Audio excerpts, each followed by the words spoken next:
ولقد آتينا موسى الكتاب فاختلف فيه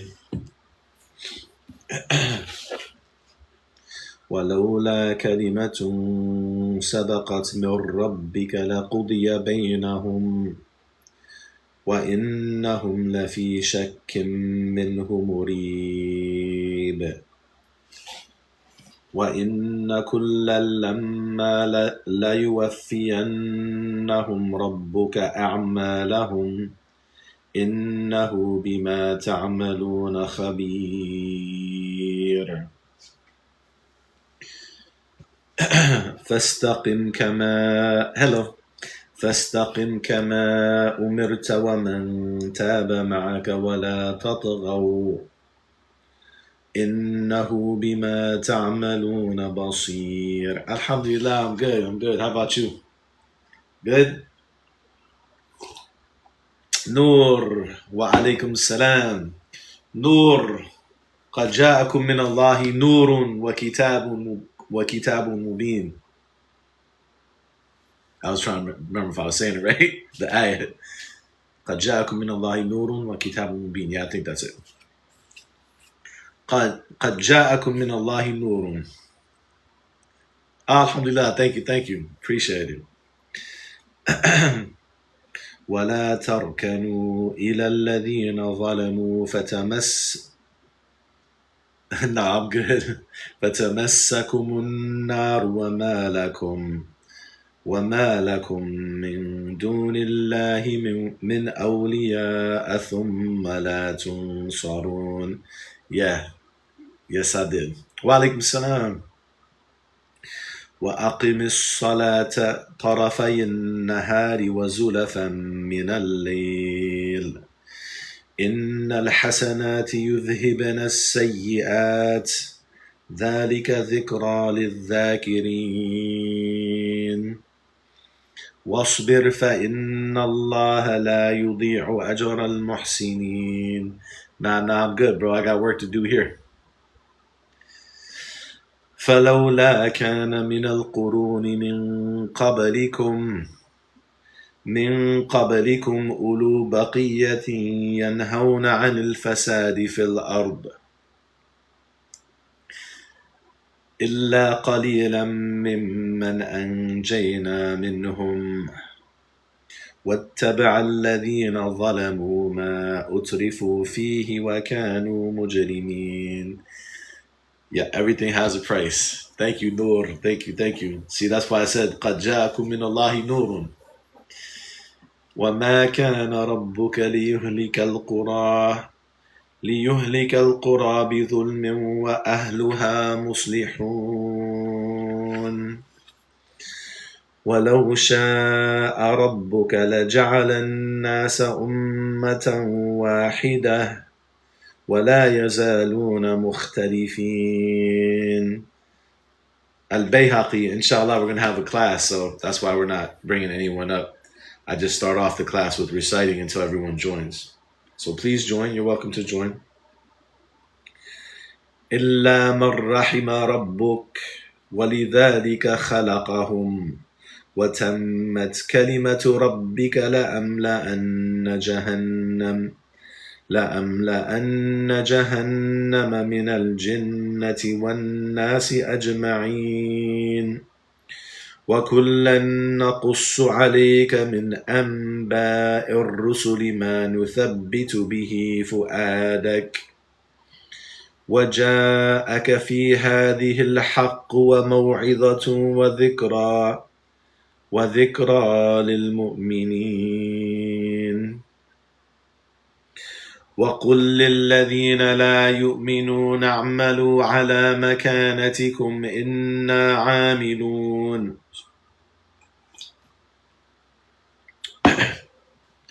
وانتظروا إنا منتظرون. All right.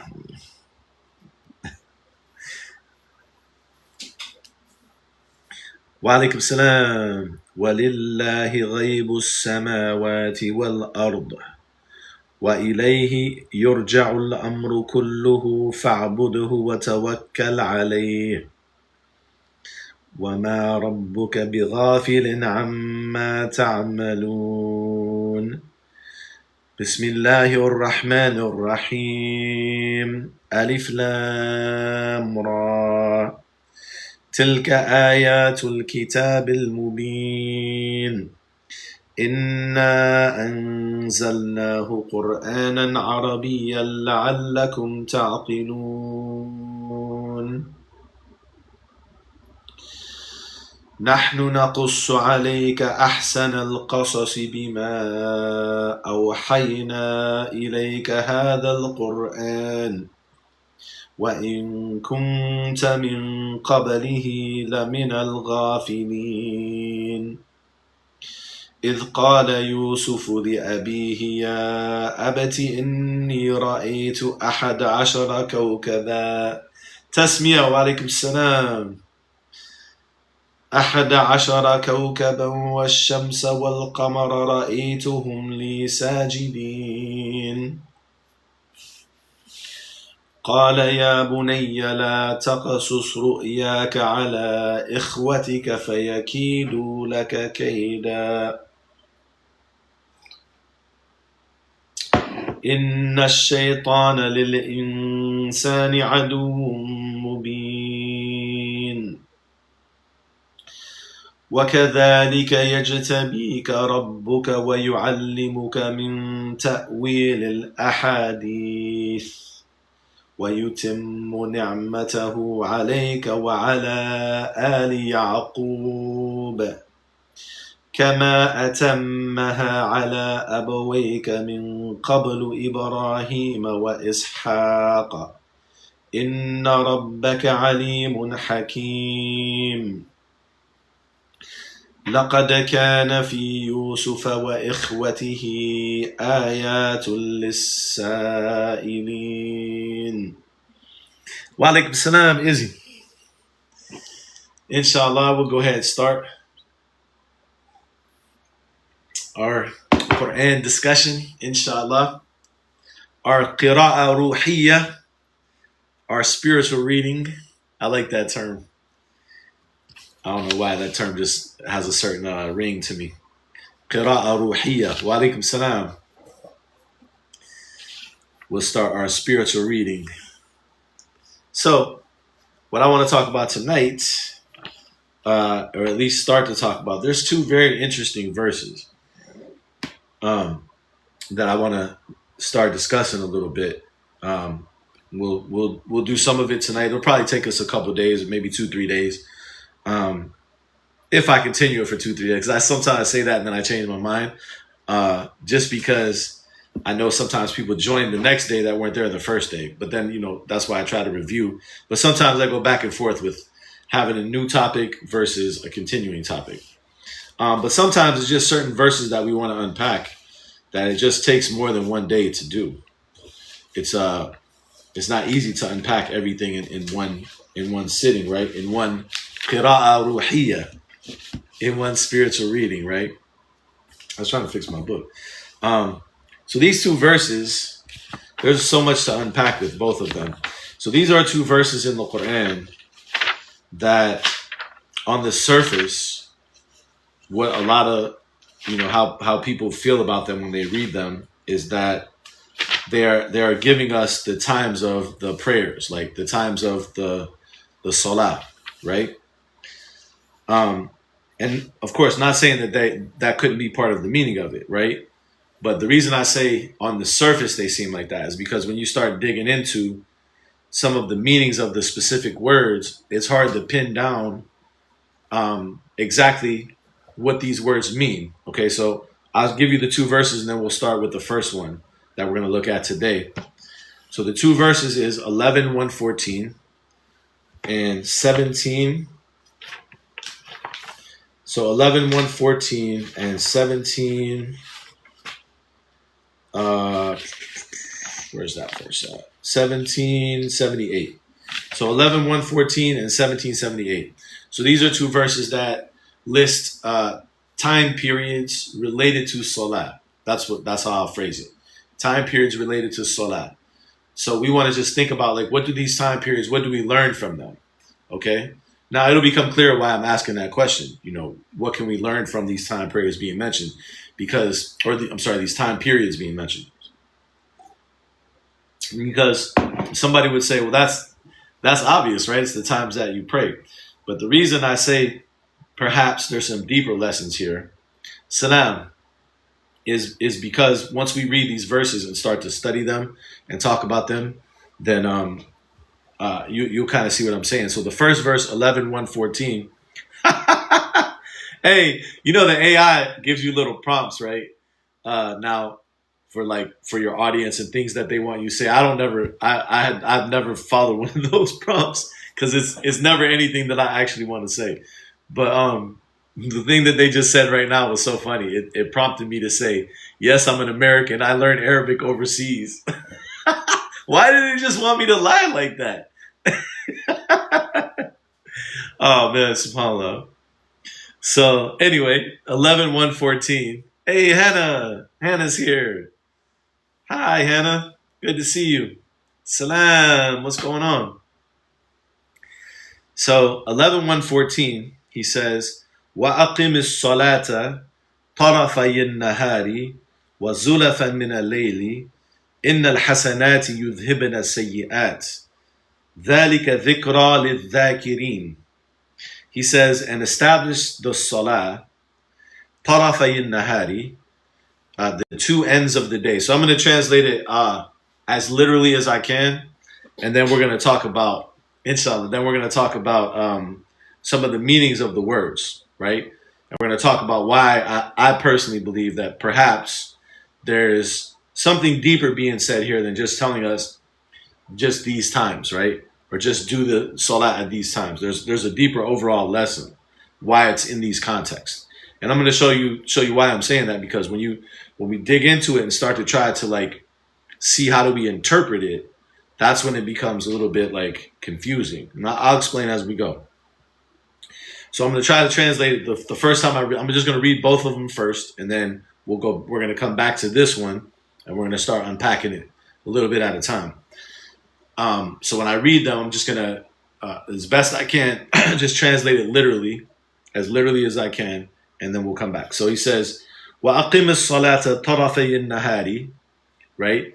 He says, and establish the salah, the two ends of the day, وَزُلَفًا مِنَ اللَّيْلِ, and approaches of the night. إِنَّ الْحَسَنَاتِ يُذْهِبْنَ سَيِّئَاتِ, truly the hasanat make the sayyi'at go. Yudhibna. Usually they try to say, or not try to say, but I said that like they're just making up. But usually the way that they explain this is the good deeds remove the bad deeds. Okay? That could be one way of thinking about it, but we also want to expand our mind to thinking about what is hasanat and sayyi'at also. And there are some other connections. We'll talk about it. ذَلِكَ ذِكْرَى لِلذَّاكِرِينَ. That is a reminder for those who remember. Okay, so that's the first verse. And then in 17, so when we go to 17, he says, Wa alaikum salam. He says, 1778, he says, أَقِمِ الصَّلَاةَ لِدُلُوكِ الشَّمْسِ إِلَى غَسَقِ اللَّيْلِ وَقُرْآنَ الْفَجْرِ. I'm trying to find something to mark my page with. He says, establish the salah, aqim as-salah, li duluk shams, due to or because of the duluk of the sun, the duluk of the sun. Now, the reason I'm leaving that untranslated is because there's a lot of discussion about what is the duluk of the sun. Okay, so when we come to this verse, we're going to unpack that. Ila ghasaqi al-layli, up until the darkness of the night, wa Qur'an al-fajr, and the Qur'an of Fajr. So what's interesting about the way Qur'an of the Fajr is put here is, if you look at it grammatically, it seems to relate to the verb aqim. Aqim. So in other words, the object, what is the object of the verb aqim? Establish. In the first place, it's salah. Aqim as-salah. Aqim as-salah. Establish as-salah. Then he gives times, لِدُلُوكِ الشَّمْسِ إِلَى غَسَقِ اللَّيْلِ. Then وَقُرْآنَ الْفَجْرِ, meaning أقم Qur'an al-Fajr. established the Qur'an al-Fajr. That's just an important note. We're going to come back to that. Inna Qur'an al-Fajr kana mashhudan. Truly the Qur'an al-Fajr was mashhud, or is mashhud, depending on how you understand the word kana. Okay, yeah, for sure. So that's just a very, very surface level, or what we would call qira'a sathiyya. It's a surface reading of the verses, okay? That's just to show you what verses we're talking about. Now we're going to go back to 11:114, and we're going to focus on, for this class today, we're going to focus on this verse. Probably just on one part of this verse for today, and then we'll probably finish this verse tomorrow. Okay, so here he says, وَأَقِمِ الصَّلَاةَ, and establish the salah طرفي النهار. Tarafay, it's tarafay. It's 11:114. Tarafay nahar. Okay? Establish the salah for the two ends of the day. Okay. So this word, the word here that's translated as two ends, the singular is taraf. Taraf from ta, ra, and fa. Or if we were spelling it with English letters, we would say like Taraf. Taraf. Okay? So what is the meaning of the word taraf? They actually give various meanings. So let's get one of our trusty books. Maybe I already have it over here. I think I already picked it up. Yeah, I think I did. Is this the one? Yeah, that's the one. This one I was studying it earlier, actually, so I already had it ready. Okay, so taraf is explained differently by different people. Okay? By different scholars. So this book, if you're not familiar, actually, can you guys give me 1 second? Don't go anywhere. 1 second. Don't go anywhere. I promise. I'll be right back.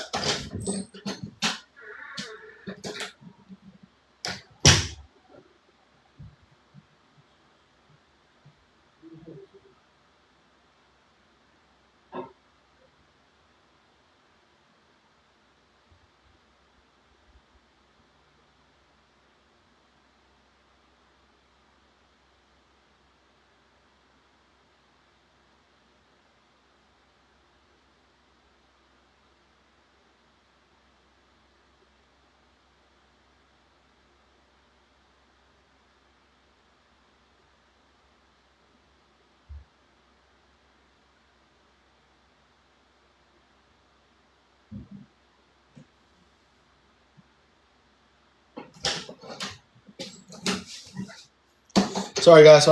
Hopefully you guys didn't leave. Oh, there's more. There's like 61 when I left. So not only did you not leave, more came. Okay, that's good. All right. So the word taraf, because he says aqim as-salah tarafay nahar. So establish the salah for the two ends of the day. Okay. So actually, before I read the definition, let me show you why this isn't, as, in my opinion, it isn't as clear as it seems when you first read it. So let's go to another verse first, and then I'll read the Arabic definitions. So the next verse we'll look at is chapter 20, verse 130. So chapter 20, verse 130. He says, فَاصْبِرْ عَلَى مَا يَقُولُونَ. So be patient upon what they say or what they are saying. وَسَبِّحْ بِحَمْدِ رَبِّكَ قَبَلَ طُلُوعِ الشَّمْسِ وَقَبَلَ غُرُوبِهَا. And glorify the praises of your Lord. Again, قِرَاءَ سَطْحِيَّة. We know there's deeper meanings to it. So just superficially translating it. Be patient upon what they say and glorify the praises of your Lord. قَبَلَ طُلُوعِ الشَّمْسِ, before the rising of the sun, وَقَبَلَ غُرُوبِهَا, and before its setting, وَمِنْ آنَاءِ اللَّيْلِ, and from the hours of the night, فَسَبِّحْ, then glorify, وَأَطْرَافَ النَّهَارِ, and the ends of the day, لَعَلَّكَ تَرْضَى, so that you might be pleased or you might be satisfied. So one of the times that he gave to glorify, to do tasbih, is atraf an-nahar, the ends of the day. So the word atraf is plural of taraf, right? Okay, so let's think about that. So in 11:114, he said, "Aqim as-salata tarafay nahar." Establish the salah two ends of the day. Okay, so we would think, okay, two ends of the day, it's the beginning and the end, probably. So it's like morning and evening. But then this verse kind of throws a little question mark in that interpretation for us, because now the day, an-nahar, is being spoken of as having atraf, meaning three or more. So plural. So in Arabic you have singular, dual, plural. Dual means two, right? Two, tarafay nahar, two ends of the day, right? But atraf, plural, is at least three and could be more. So what does it mean now that the day has multiple taraf? And some, what some people have done, and some people who give tafsir of the Qur'an, because of this point of confusion, they said atraf here means tarafain. Many taraf here means two taraf. Makes no sense. that interpretation doesn't make sense to me, because if Allah used the plural, right, atraf, plural, for the day, instead of saying we don't understand what that means and let's think about it, let's study it, we don't understand how the day has many taraf, they said, oh, well, here he means that it has two taraf. It's something I read in passing. I don't remember who said it. It's assuming the person that was quoting it accurately. But I was like, just looking at, whenever I research any verses from the Quran, one of the things that I try to do, I don't do it all the time, because, you have different levels of study of the Quran, right? You have just qira'ah sathiyya, just a quick superficial, kind of like look at a couple things, and you have a reflection. And sometimes, like in this case, I wanted to study this really deeply. So I always like, when I want to like dig into something that I feel like hasn't been sufficiently explained, at least for me, then I try to just look at all different kind of discussions about it and try to just see if anything sparks my mind. And you know what I always find, subhanAllah, I found that in this case. This is the same thing that happened in this case. I always find that most times it's not all of the other things that I looked at that helped me understand it. It was the Quran itself. It was only when I looked at all that other stuff, and then I went to the Quran after that, and then I started putting some verses together and looking at the context, and then it's like, I get it now. It makes perfect sense, right? But when I read all the other stuff, it didn't always click. I mean, sometimes, but it's still helpful to know, though, what's the different opinions about it, or how people look at it, because sometimes that could do a lot of different things for you. It could like open up your mind in different ways. It could let you know what you don't think the verse means, because when you read something like that, it's like, yeah, I don't think that's it. I don't think that many taraf means two, right? So I just said that with a point of caution, because I said that some of those who give tafsir said that, but I just kind of skimmed that. So I'm not 100% sure that's, I didn't trace the source, is what I'm saying. Because when I read it, I just immediately was like, yeah, I don't agree with that. I don't even care who said it. It's like, I'm not even following up on that. That's not even a question to me, because if you use the term atraf as a plural, I think it means plural, right? I think Allah meant the plural. I think like that's one of the beauties of interpreting the Quran, is we take it as Allah says it. So that throws kind of like a little bit of a problem in interpreting the other verse, but not really. It seems like it. Actually, this verse here is the key. I found after I studied it for a while, this verse for me was the key that unlocked everything. The fact that it's plural here in this surah at the end of Taha, in the context that it's in, was the thing that opened my mind up about exactly what this word means when he said aqim as-salata tarafay an-nahar. Establish the salat at the two ends of the day. So the very word that seems like, subhanAllah, this is something you find many times in studying the Quran. If you dedicate yourself to studying the Quran, you'll find this many times. It will be the very thing that causes you the most confusion that ends up being the most insightful. All the time I find this. So this was the point of confusion. what are the two ends of the day if the day has many ends? If the day has atraf? And it was after going over it, I realized something very important that I'm going to explain. But let's go through the steps, inshallah. So when we go back to 11:114, aqim as-salata tarafay an-nahar. Now let's go over some of the Arabic definitions of the word taraf, or sometimes it's pronounced without the fatha on the ra. So sometimes it's tarf. We'll see that in the Quran. That's in the Quran like that. And sometimes it's taraf. Now this word is a very interesting word in the Quran for other reasons. And I don't think that I figured it all out, because there's a couple other verses that I'm still like puzzling over, like how does this word work in these verses? But I think like I'm not saying I figured all out, or anything in the Quran we didn't figure all out, but I think I have an interesting insight to offer, an interesting reflection to offer about the usage in these two verses, tarafay an-nahari and atraf an-nahar. Okay, so first let's start with some of the meaning of this root word. So in a dictionary, so if you know this book, if you've been in our classes before, you know this is one of our books I always grab. At-Tahqiq fi Kalimat al-Qur'an al-Kareem, the analysis of the words of the Noble Qur'an by Mustafawi, a 14-volume book where he looks at every word in the Qur'an, and he usually brings about 3 or 4 Arabic dictionary definitions of each word in the Qur'an. Then he gives his own analysis. And to me, the most valuable part of this book actually is that he puts all the dictionaries in one book about the words of the Qur'an. Like his analysis, sometimes I agree and sometimes I don't. But what I really like about this book is for every word in the Qur'an, you got like a bunch of the main dictionaries all together in one book. So I think that's what makes this book a valuable resource. So in one dictionary called Misbah al-Lugha, the lamp of the language,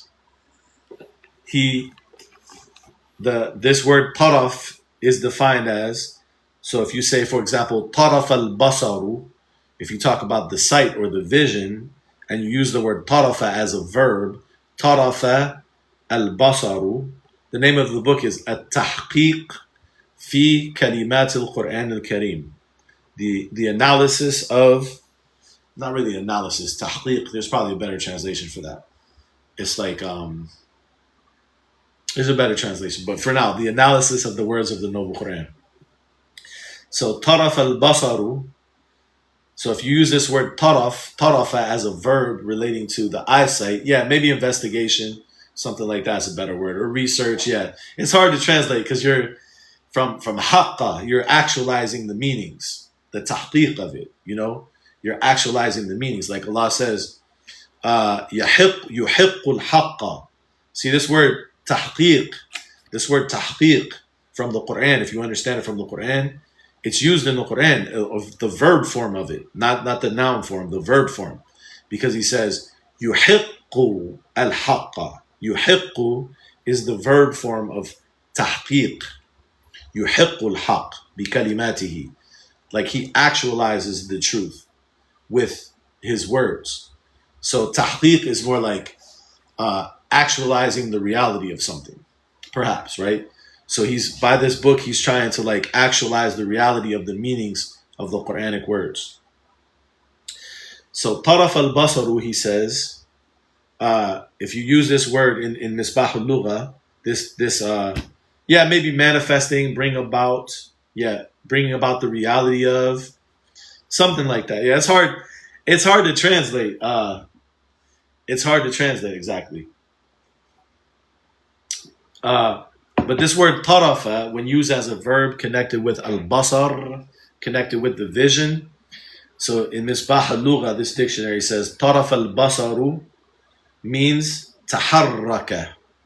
So if you say your vision, tarafa, as a verb, it means taharraka. It means your vision moved.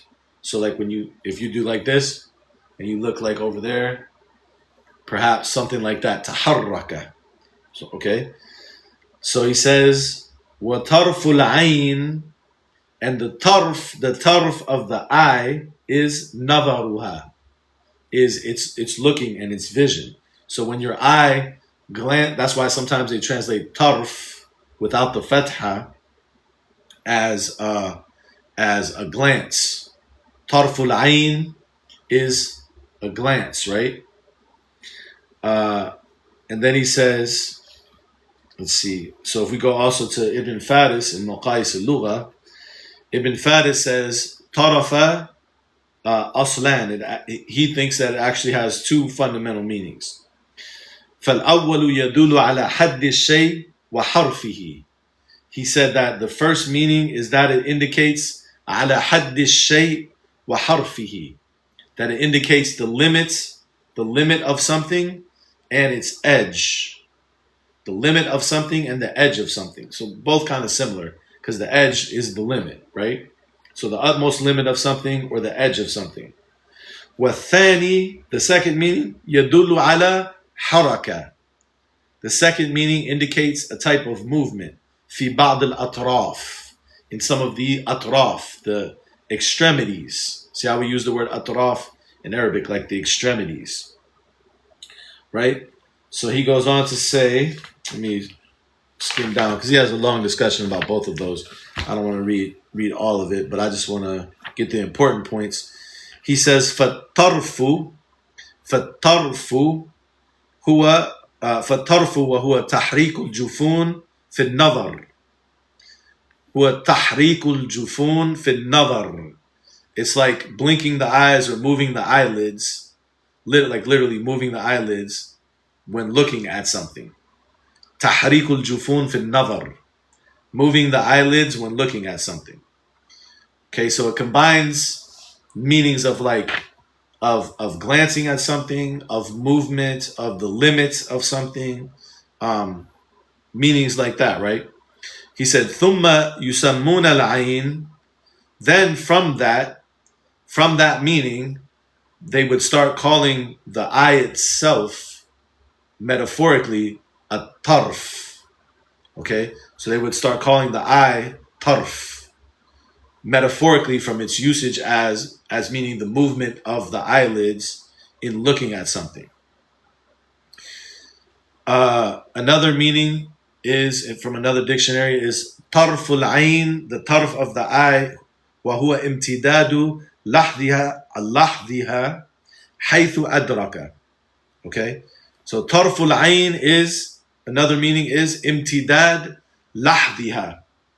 It's to extend its glance, its view, its observation. حيث أدرك, wherever it reaches. So tarful ayn, and see how the meanings kind of coincide, because he said حيث أدرك, wherever it reaches.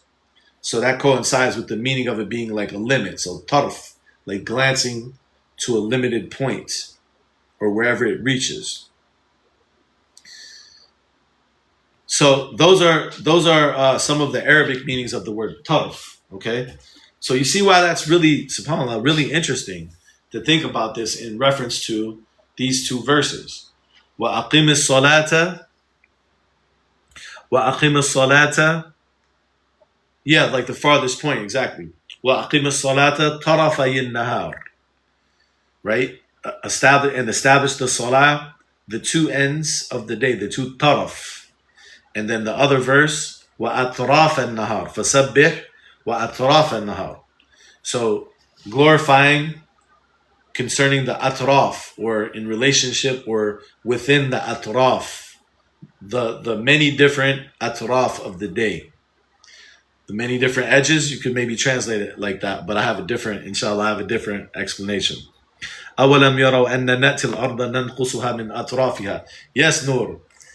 قَدْ جَاءَكُم مِّنَ اللَّهِ نُورٌ. That's one of the verses. So there's, like what I was saying earlier, I was saying that from looking at this word in the Qur'an and applying it to the context of these two verses that we're looking at now, I feel like just from the Qur'an itself and from some of the Arabic meanings, it makes a lot of sense in these verses, right? But what I said earlier, there's a couple verses that use this word that I think still needs to be thought about and studied further, that I don't think I've personally, I don't think I've figured all the way out yet, and that's one of them. that Nur mentioned, which is awalam yaro. There's two of them actually that say similar wording. Awalam yaro anna na'ti al-arda nanqusuha min atrafiha. Right? That do they not see, or have they not seen, that we come to the earth, we decreasing it from its atraf? And then the other one she put on the screen, similar wording except the beginning changes. Afala yarona. So one of them says awala yaro, and this one says afala yarona. So it's two ayat, two different surahs in the Qur'an, slightly different beginning, but they say anna na'til ard, that we come to the earth. First of all, what does that mean? Na'til ard nanqusuha, we decrease it min atrafiha, from its atraf, right? Unfollow. From its atraf, right? We decrease it from its edges, its limits, maybe. There's different possible ways of thinking about it. That's why those verses I think we need to study more. And then there's another verse that says لِيَقَطَعَ طَرَفًا مِنَ الَّذِينَ كَفَرُوا. لِيَقَطَعَ طَرَفًا مِنَ الَّذِينَ كَفَرُوا. So that he might cut or sever a taraf of those who have did kufr. Okay, so and he talks about it. It seems like the context that's in Surah Ali Imran, he talks about it in the sense of like almost like a conflict or a battle, right? And within that, he's talking about cutting off a taraf of those who do kufr. So those three verses, I'm still kind of like thinking about and studying and researching, like exactly what is taraf in those three verses. But there's other verses with taraf that I think, the other verses I think we also need more research, but I think there seem to be possibly a little clearer, that they have to do with the vision of seeing something, right? Of the glance of the eye, right? So perhaps those other three verses have to do with the same thing, like tarafan min alladhina kafaru, and then the earth atrafuha, perhaps have something to do with that, like atraf. So if we put the verses together, in another verse he talks about the afaq, the horizons, right? So perhaps the atraf is something of that nature, like something like the distances that you can see, maybe through industrialization, maybe through building of buildings, all these type of things. The horizons that we can see, the distances that we can see, are continually decreased. Oh, right when you wake up, right before you go to sleep. Yeah, I mean, there's different. That's the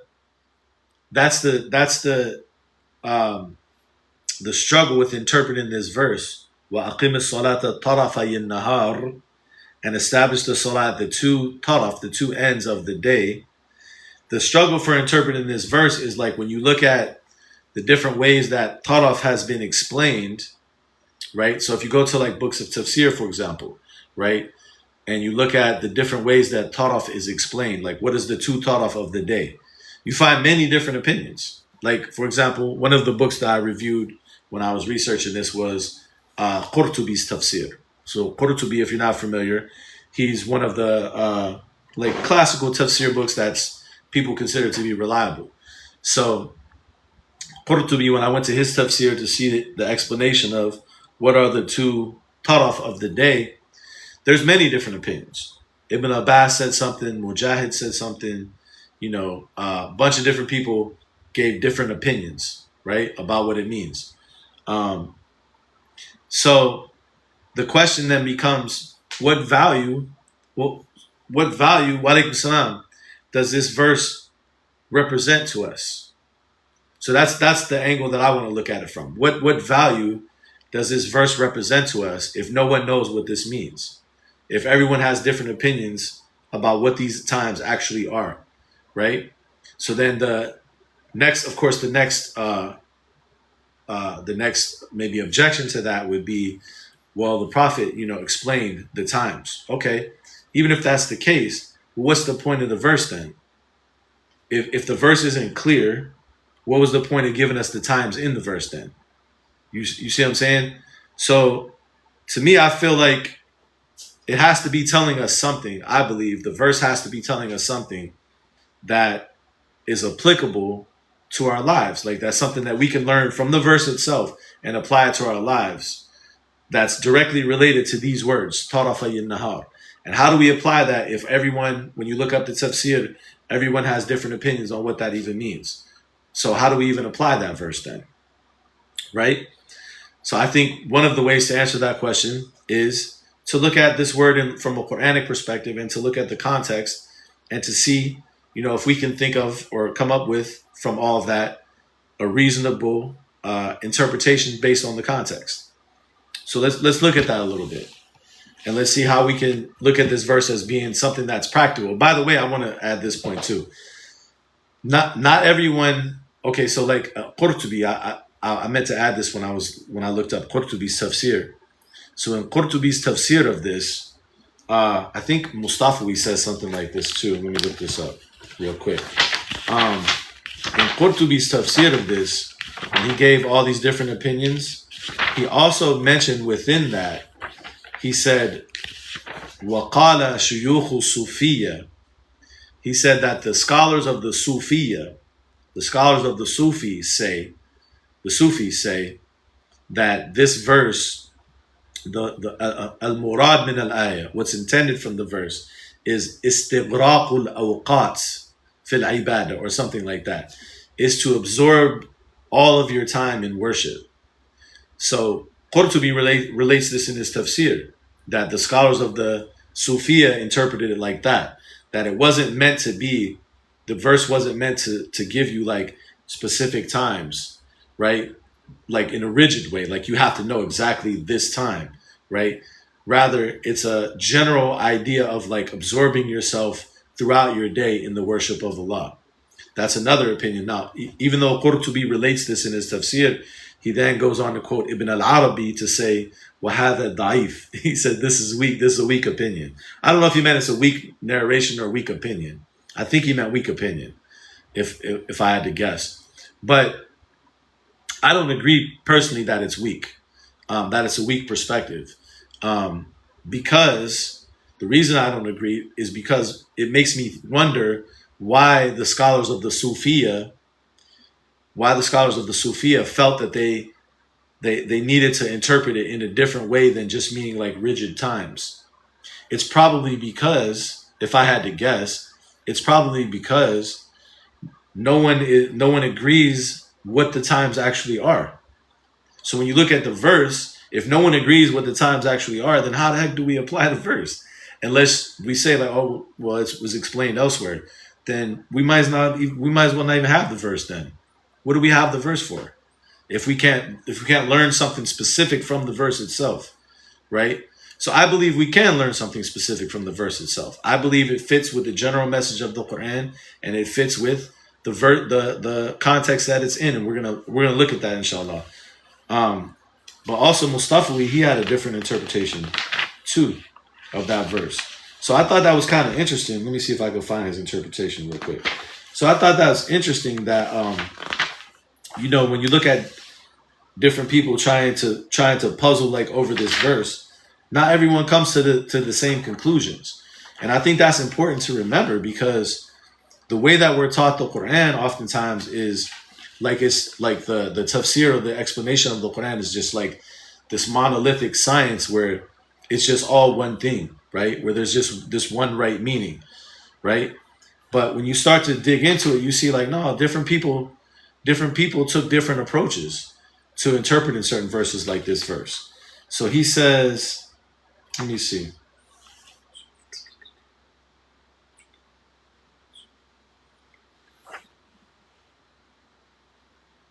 Okay, he says, this is what he says.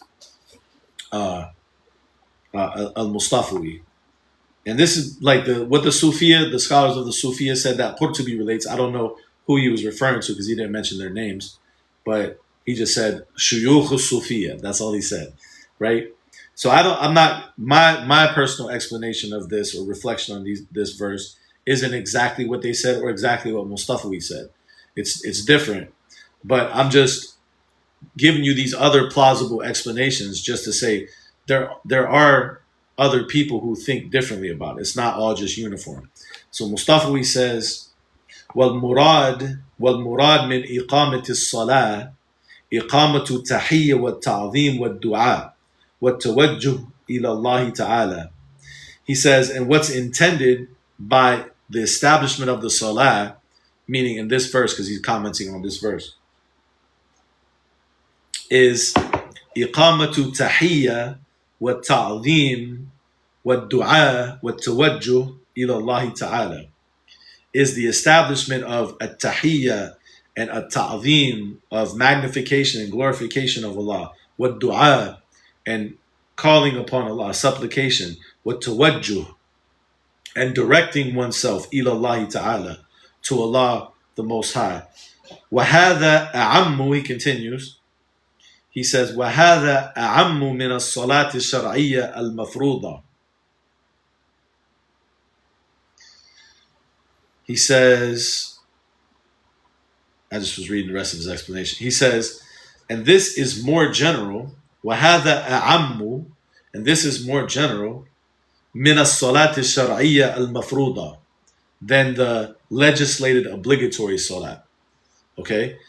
So, from his perspective, and that's just one perspective, we're not saying he's right or wrong, I'm just saying it's not unreasonable to look at this verse from different perspectives, because the words used in the verse kind of lend themselves to some ambiguity when you study them in the Qur'an, especially when you compare this verse to the other one in Surah Taha, Atraf al-Nahar, right?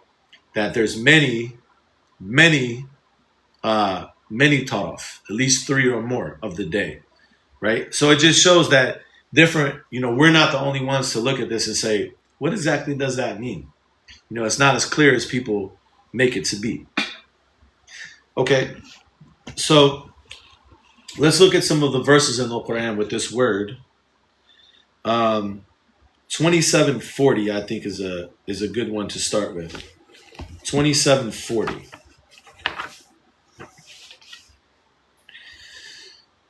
So 27, well, actually, we'll go up to verse 38 just so you can see what the context is, what's being talked about. So here he says, this is Sulaiman, by the way. قال يا أيها الملأ أيكم يأتيني بعرشها وعليكم السلام ورحمة الله أيكم يأتيني بعرشها قبل أن يأتوني مسلمين. So he said, O my council, or O council, which of you will bring to me her arsh before they come to me muslimin? قال عفريت من الجن, and Ifrit of the jinn said, أنا آتيك به قبل أن تقوم من مقامك. He said, I will bring it to you before you stand up from your place. وإني عليه لقوي أمين. And truly I am strong and trustworthy upon this عليه, upon this job, upon this duty. قال الذي عنده علم من الكتاب, the one who had with him the knowledge of the book,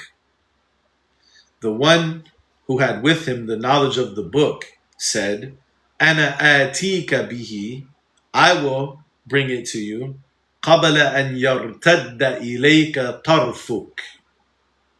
فلما رآه مستقرا عنده قال هذا من فضل ربي ليبلوني أأشكر أم أكفر ومن شكر فإنما يشكر لنفسه ومن كفر فإن ربي غني كريم. Okay, so he asked the council, bring which one of you will bring me her arsh, her throne? And Ifrit of the jinn said, I will bring it to you before you stand up, and I'm strong and trustworthy. So he wanted to rely on strength. But the other one was described with knowledge. الَّذِي عِنْدَهُ عِلْمٌ مِنَ الْكِتَابِ, the one who had knowledge of the book, said, I'll bring it to you before your tarf, your glance returns back to you. قَبْلَ أَنْ يَرْتَدَّ إِلَيْكَ طَرْفُكَ, before your tarf returns back to you. فَلَمَّا رَآهُ مُسْتَقِرًّا عِنْدَهُ, So when he saw it, mustaqirran, it's present, it's established, it's settled right in front of him. قَالَ هَذَا مِنْ فَضْلِ رَبِّي. He said, this is from the bounty of my Lord. So subhanAllah, first of all, before we even talk about the reason why we went to this ayah, which is the word tarf, just the general idea of these ayat is beautiful, right? Because these ayat demonstrate, I think, the value of knowledge over just raw power. Because the first one seemed to be very powerful. Ifrit of the jinn, right? And he said, I'll bring it to you before you stand up. And he said, I am qawiyun amin, I am strong and trustworthy. And then he was contrasted with alladhi indahu ilmun min al-kitab, the one who had knowledge of the book. And what did he say? I will bring it to you before you even can look back this way. You look that way and look back this way, it'll be here. Before you can not, because the other one said, I'll bring it to you before you stand up. He said, I'll bring it to you before you look back. Right? So it shows, subhanAllah, the power of knowledge, first of all. Right? So that's one thing. So another thing, though, is thinking about this word, tarf. Because he said, I will bring it to you قَبْلَ أَنْ يَرْتَدَّ إِلَيْكَ تَرْفُكَ. I will bring it to you before your tarf returns back to you. Your glance. So the fact that he used the word يَرْتَدَّ, irtidad, to return back, it supports the language meanings that we were talking about, right? Remember we said the language meaning is like the edge, the utmost, the limit of something. يدل على, what did Ibn Faris say? يدل على حد الشيء وحرفه. The limit of something and the edge of something, right? And it has to do with movement, all these different meanings. So because he spoke about it as being something that's returned to you, that implies, Allah knows best, that is something that extends from you. You follow what I'm saying? So this tells us something very important about the word tarf when it relates to your eyes. That your eyes, your glance extends from you, so it can return to you. Now, what's an interesting question here, though, that I had when I was reading this, and it's, subhanAllah, it's the language and the poetry of Qur'an, of how it evokes these images in your mind, and it lets you be able to see and to feel and to imagine the scene that you're reading.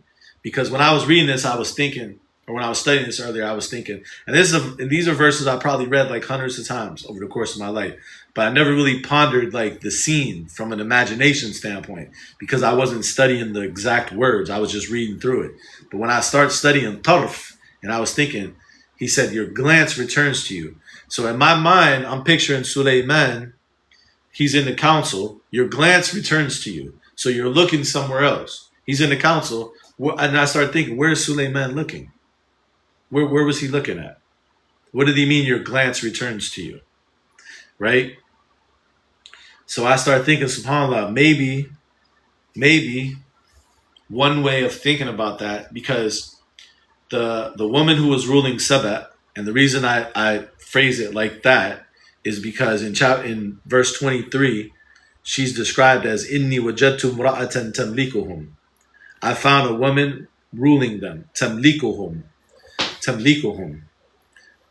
This is very beautiful, man. SubhanAllah. The way the Quran phrases things. So that's why I phrase it like that, because a lot of people, phrase it with the name that she's given in other places. And whether or not that was actually her name, I'm not sure, because the Quran didn't use that. But the way the Quran described these dynamics, I believe it shows you, and this is just a side point, to what we're talking about, but I want to show you the beauty of the story and how it puts you in how the wording of the Quran allows you to really visualize something. Because I've talked about this before, so if you weren't here, I'll just mention it again briefly. But those who were here, you probably have heard me talk about this before. The difference between a noun and a verb, right? Yeah, I didn't use the names exactly because I want to describe it how the Quran described it, so that way we can think about why did the Quran describe it like that. Because a lot of times people will call her, for example, they'll call her Melikatu Saba. They'll say the Queen of Saba, the Queen of Sheba. But the reason personally I don't like to use it like that is because Melika is a noun, right? So the Quran didn't refer to her as a Melika with the noun form. It used the same root word. So what's the root of Melika? Mim, lam, and kaf, right? Like mulk, melik, right? All these different words that relate to that. Mim, lam, and kaf, or MLK, right? If we're thinking in English letters. So what the Quran did is something even more beautiful, and I think it shows the difference in how men and women relate to power.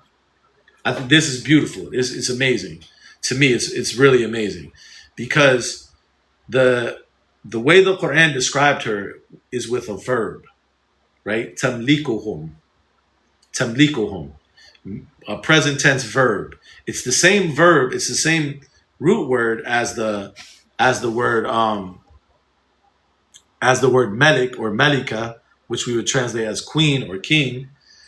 Um, but it's in a verb sense, tamlikuhum, like ruling them, right? Present tense as an action, right?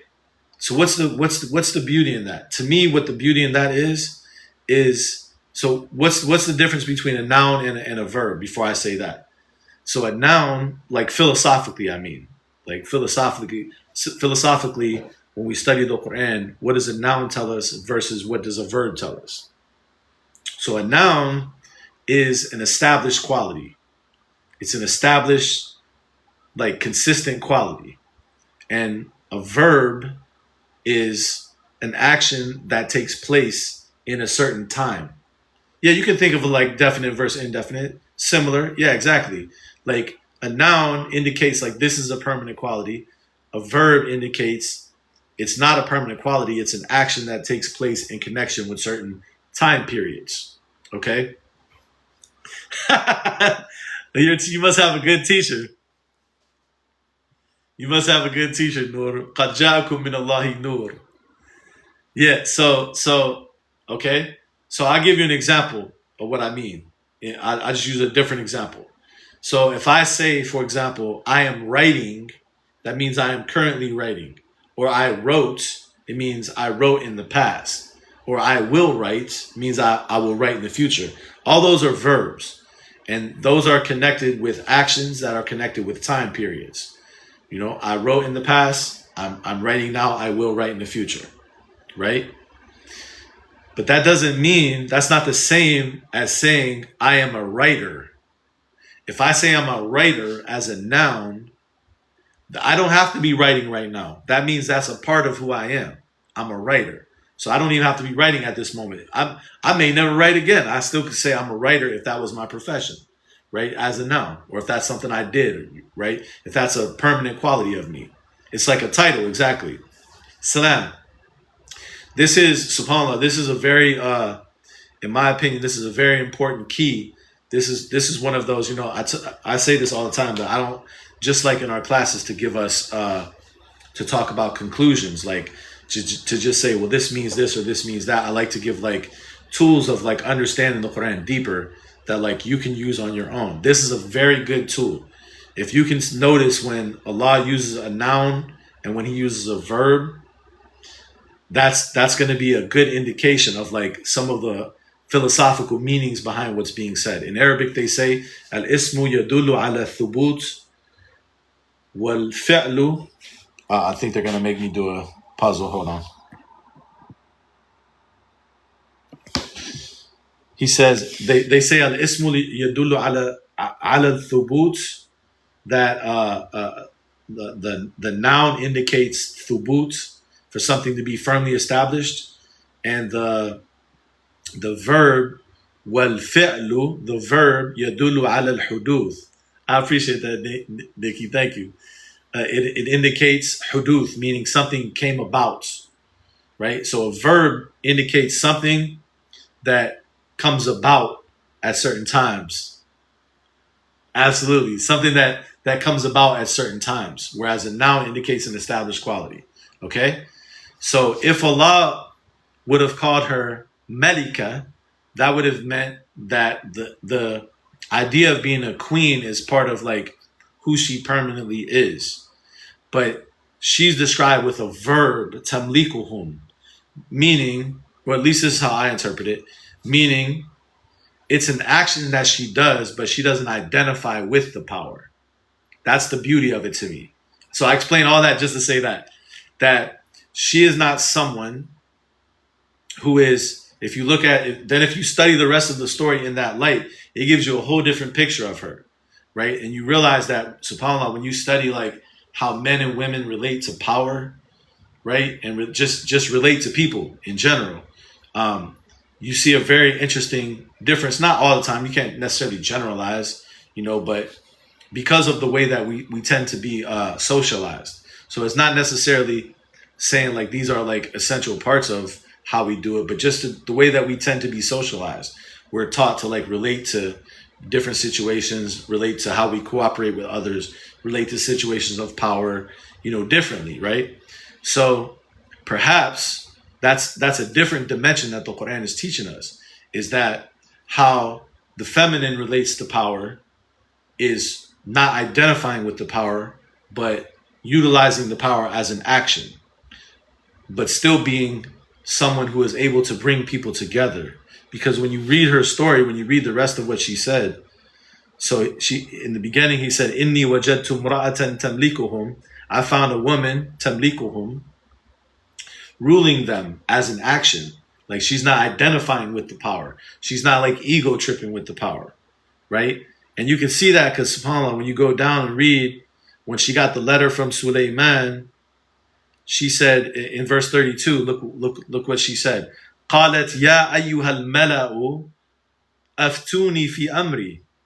She said, oh council, give me advice about this matter. ما كنت قاطعة أمرا حتى تشهدون. I don't decide a matter until you bear witness for me, right? So look at how she created, like, see how she didn't identify with power, because look at the difference between her when she spoke to her council. Look at the difference between how she spoke to her council and how Sulaiman spoke to his council. Sulaiman said, Ya ayyuhal mala'u ayyukum ya'tini bi'arshiha. Oh my council, which one of you bring me her throne? He didn't ask them, right? He just told them. But when it came to her, right, she consulted with her council. SubhanAllah. What a beautiful characteristic. So when people read this story, they always just focus on Sulaiman. Like Sulaiman is the point of the story. And of course, Sulaiman is one of the points of the story, right? His story is beautiful and there's a lot that we can learn from it. But very often she's only read as like not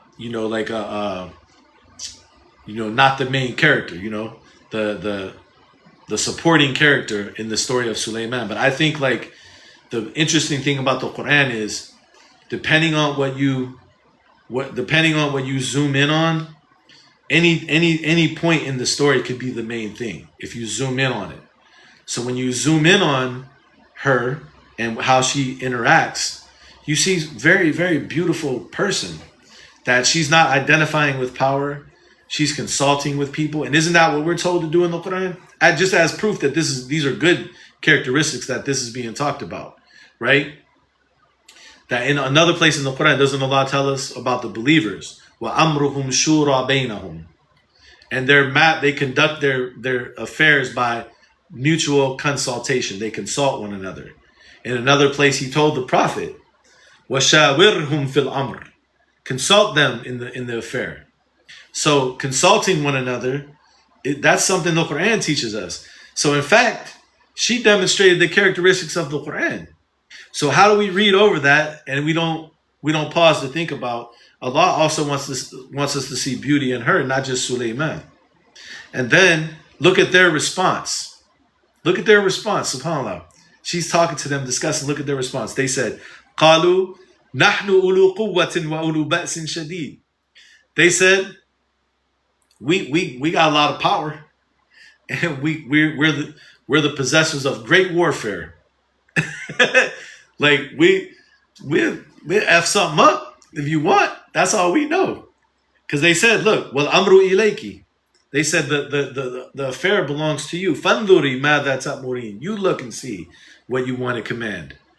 They said, subhanAllah, we have power. You know, we're at great war. You tell us what you want to do, how you want to handle this. And subhanAllah, look at her reflection. This is perhaps why Allah didn't call her as a noun, a melika. Because look at what she says next. قالت, look at the noun that she uses. قالت إن الملوك. She said, truly the kings, إذا دخلوا قرية أفسدوها. When they enter a town, they destroy it. وجعلوا أعزة أهلها أذلة. And they make the honorable people there humiliated. وَكَذَلِكَ يَفْعَلُونَ. And likewise they do. And so when people read that, they think that it's just her saying, oh man, I better be scared of Suleiman. But perhaps it's deeper than that. Perhaps she's reflecting on the nature of kingship and power. Because look at the whole context. Look at the people that she's talking to. All they know is power. And what does she say? وَإِنِّي مُرْسِلَةٌ إِلَيْهِمْ بِهَدِيَّةٍ فَنَاظِرَةٌ بِمَا يَرْجِعُ الْمُرْسَلُونَ. She says, I'm going to send them a gift. And then wait and see what the messengers return with. SubhanAllah, look, a gift. Right? All these things are like very good like characteristics. And then when they went to Suleiman with the gift, he responded, you know, about what Allah gave me is better. But look at the next verse. He said, "Irji' ilayhim falanatiyannahum bijunud la qibla lahum biha." He said, return to them. We will come to them with armies or soldiers that they have no response for. وَلَنُخْرِجَنَّهُمْ مِنْهَا أَذِلَّةً. Literally what she just said. She said, وَجَعَلُوا أَعِزَّةَ أَهْلِهَا أَذِلَّةً. And they make the honorable people adhilla, humiliated. And he said, we will expel them from their adhillatan wa hum saghirun, while they're small. They're humiliated. So her reflection wasn't wrong, because that's literally what he said. Right? So subhanAllah, look at that. This is a demonstration of intelligence, of cooperation, of consulting with other people. Right? Wa alaikum salam. Of idfa' billati hiya ahsan. Repelling with that which is more beautiful, because she sent a gift. So it's a very beautiful story. And then going back to the verse 40 that we started this little side quest from, because we're studying the word tarf. He said, so when the one who had knowledge of the book said, I will bring it to you قبل أن يرتد إليك طرفك, before your glance returns to you. Where was his glance at? What was he looking at? Because obviously she wasn't there. The throne wasn't there. Right? So what was he looking at? She wasn't there. The throne wasn't there. What was he looking at? So perhaps that, so in my mind, this is how I see it. Because I'm kind of like what's the word I'm looking for? I'm always like, alhamdulillah, I'm always very, I ruminate a lot. So I sit and I ruminate and I ponder. So you might catch me sometimes. Yeah, free thinker, but I mean something different. Like, there's another word I'm looking for. But like, I sometimes you would catch me, I might just be sitting here, like if I wasn't doing a live, like my wife might come in or something, and I might just be like looking off in the distance, like thinking about something, right? That's how I imagine Suleiman. That's how I imagine Suleiman, because that's how the Quranic language brings you into the scene. Because when you really pay attention to the story, he's with his council. She's not there. She's in Saba, right? The throne is not there, because he's saying, somebody bring her throne. And they said, I'll bring it to you before your glance returns. So how I envision the scene, Allah knows best, of course, but just using our imagination with the Qur'an, but sticking to the wording. How I imagine the scene is Sulaiman sitting there and his council's around him, and he's just kind of like looking off in the distance. Like he asked them, which one of you bring the throne? He's listening, but he's like also thinking, like planning maybe, imagining like what she's like, whatever. And they said, he said, I'll bring it to you before your glance returns. And maybe also that shows something about knowledge, because the one before it was concerned with him standing up. I'll bring it to you before you stand from your place. But the power of knowledge allows you to see very precise things about a person. So also this tells us that this person was paying attention to Suleiman's body language, that he was watching his eyes, and he knew that his eyes was looking somewhere else, that he was somewhere else. I'll bring it to you. قَبْلَ أَنْ يَرْتَدَّ إِلَيْكَ طَرْفُكَ. Just that phrase, just to me, like evokes so much in terms of like images and like the scene and like what's going on. The blink of an eye. The reason I don't know if it's a blink of an eye is because of the word return. يَرْتَدَّ. It will return to you. But maybe. Allah knows best. Wa alaikum salam. Right? Because if it returns to you, then it seems like, it's not with you. Like you sent it forward. You sent it somewhere if it returns to you.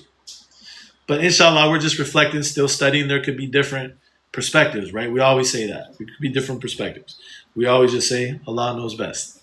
We might come back later and be like, oh, maybe it means this, But that's one verse. So let's go to another verse. 42:45 is going to be our next chapter.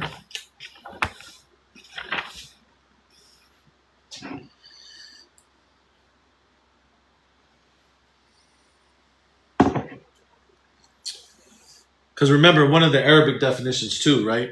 So let me read it. Let's reread that again, because I think it applies to this, the return part. Remember, one of them that we read said tarful ayn. Tarful ayn. Yes, inshallah, I'm posting them to YouTube. I didn't post yesterday's, but I'm going to post this one and yesterday's today, inshallah. Tarful ayn, he said, huwa imtidadu lahdhiha.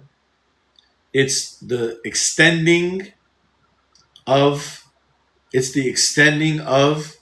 the observation of the eye. Tarful ayn is the extending. Imtidadu lahdhiha. Haythu adraka is the extending of the observation of the eye wherever it reaches, right? And I think that's perhaps why he said yartadda qabla an yartadda ilayka tarfuk, before your glance returns to you, because it's the tarf is the extending it to its limit, perhaps. Okay, 42. This is Surah Ashura. Somebody said say the names. Say my name, 42:45. When no one's around you. You didn't know I was a Beyonce fan sometimes. I know, Zionist, Illuminati. I know, don't attack me, please. I'm sorry. I'm really sorry. 42:45. You gotta be careful, man. Like the chat could be vicious sometimes. 42:45. I think that was a song from, I don't listen to her. I haven't listened to her in a long time. I'm scared now. I cut that witch off. I'm sorry. I'm really sorry. I promise. 42:45. Just a catchy song. Say my name. When no one's around you, say, baby, I love you. I can't believe I'm going to post this on YouTube. Oh, bro, I'm too silly. 42:45. Don't support. Okay, I'm sorry. Inshallah. 42:45 is our next chapter. Surah Ashura. He says, وَتَرَاهُمْ يُعْرَضُونَ عَلَيْهَا No problem, عزيزتي. شكرا. وَتَرَاهُمْ يُعْرَضُونَ عَلَيْهَا خَاشِعِينَ مِنَ الذُّلِّ يَنْظُرُونَ مِنْ طَرْفٍ خَفِيٍّ. So So this is a beautiful verse too. He says, وَتَرَاهُمْ يُعْرَضُونَ عَلَيْهَا, and you will see them being presented upon it. Upon it seems like it means like the fire or the punishment, because the verse before it, it says, وَتَرَى الظَّالِمِينَ, you will see the wrongdoers, لَمَّا رَأَوُا الْعَذَابِ, when they see the punishment, right? So in the next verse he says, وَتَرَاهُمْ يُعْرَضُونَ عَلَيْهَا, and you will see them presented upon it, خَاشِعِينَ مِنَ الذُّلِّ, being like humbled from humiliation.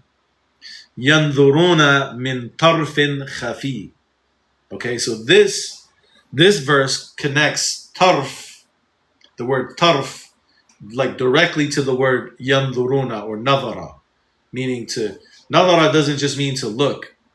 The word nadara, I'm trying to remember exactly how they say it in Arabic. There's a really interesting definition. It might have been Ibn Faris's definition, if I remember correctly, but it was something like a nadar is a ta'ammul bil mu'ayana.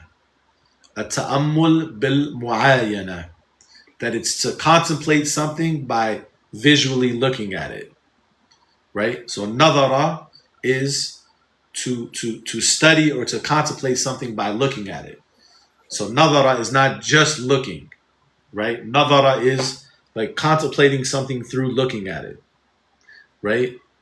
So like that helps to make sense of like other verses that use these words. Like there's different words for looking or for vision in the Qur'an. So like one verse says, وَتَرَاهُمْ يَنْظُرُونَ إِلَيْكَ وَهُمْ لَا يُبْصِرُونَ.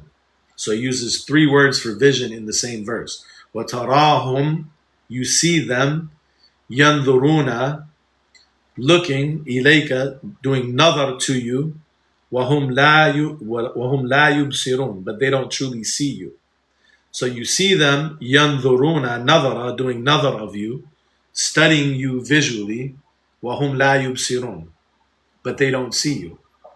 So that's some of the meaning of the word nazar. So here he says, you see them being presented upon it, خَاشِعِينَ مِنَ الذُّلِّ, being humbled from humiliation, يَنْظُرُونَ, looking, but not just looking, like looking and like studying something, like watching, paying attention. يَنْظُرُونَ مِنْ طَرْفٍ خَفِي, looking from a hidden glance. طَرْفٍ خَفِي, a hidden glance. Perhaps hidden glance means something like peripheral vision, maybe. Like, because he says, خَاشِعِينَ مِنَ الذُّلِّ, they're humbled from humiliation. So perhaps like the scene is they're like humiliated looking down, and you know how you like kind of like look over. Min tarfin khafi, from a hidden glance. But this verse is nice because it shows that tarf is connected to nadara. Okay, it is connected to looking. And then 37:48.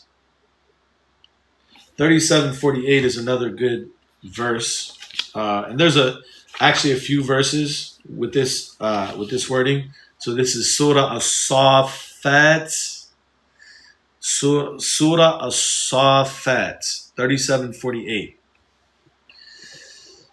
And here he says, and he's talking about like Ashabul Jannah. He says, وَعِنْدَهُمْ قَاصِرَاتُ الطَّرْفِ عِينٌ. He says that with them are qasiratu tarf. Okay, so before I explain this word, these verses. So a lot of these verses, people interpret as meaning the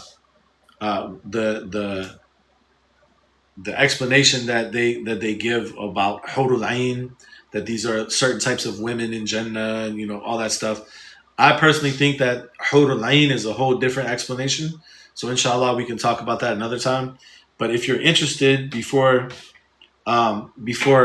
we make it around in our lives to talking about that, there is a series of essays by Rashid Al-Jarrah, right? if you go to his website, they're on his website. And the title of the essays are called "Mada taf'alu nisa'u fil jannah." What do women do in paradise? And he actually has a really good discussion of hur al-ain, the meaning of hur. And it's a beautiful discussion. It'll make you, yeah, Rashid Al Jarrah, like Jarrah. He got a lot of other good essays too. If you ever want to take time to read them about different prophets, yeah, he's a really interesting. If I remember correctly, he's like a linguist, and he does a lot of like interesting like linguistic analyses of the Qur'an on different subjects. And again, I don't always agree with the surgeon. Yeah, he's the surgeon of the Quran. I don't always agree with his conclusions, but I think his method, his approach is really interesting. And I think if you read his essays, you learn a lot about like how to use the Quran to explain itself, like how to like notice different patterns and stuff. And you still might not agree with his conclusion, because sometimes his conclusion, I'm like, yeah, I don't know about that one, bro. That's a little bit of a stretch. But how he gets there is very interesting. Like he's very interesting approach. So sometimes, and I think I've expressed this before, sometimes I like to listen to people or read different people to like learn their approach.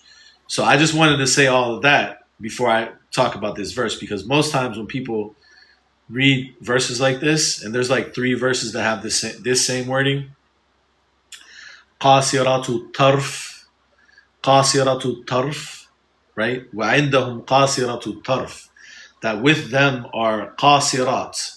Qasirat means from the word qasara, like to shorten something, right? To shorten something. So qasiratu tarf.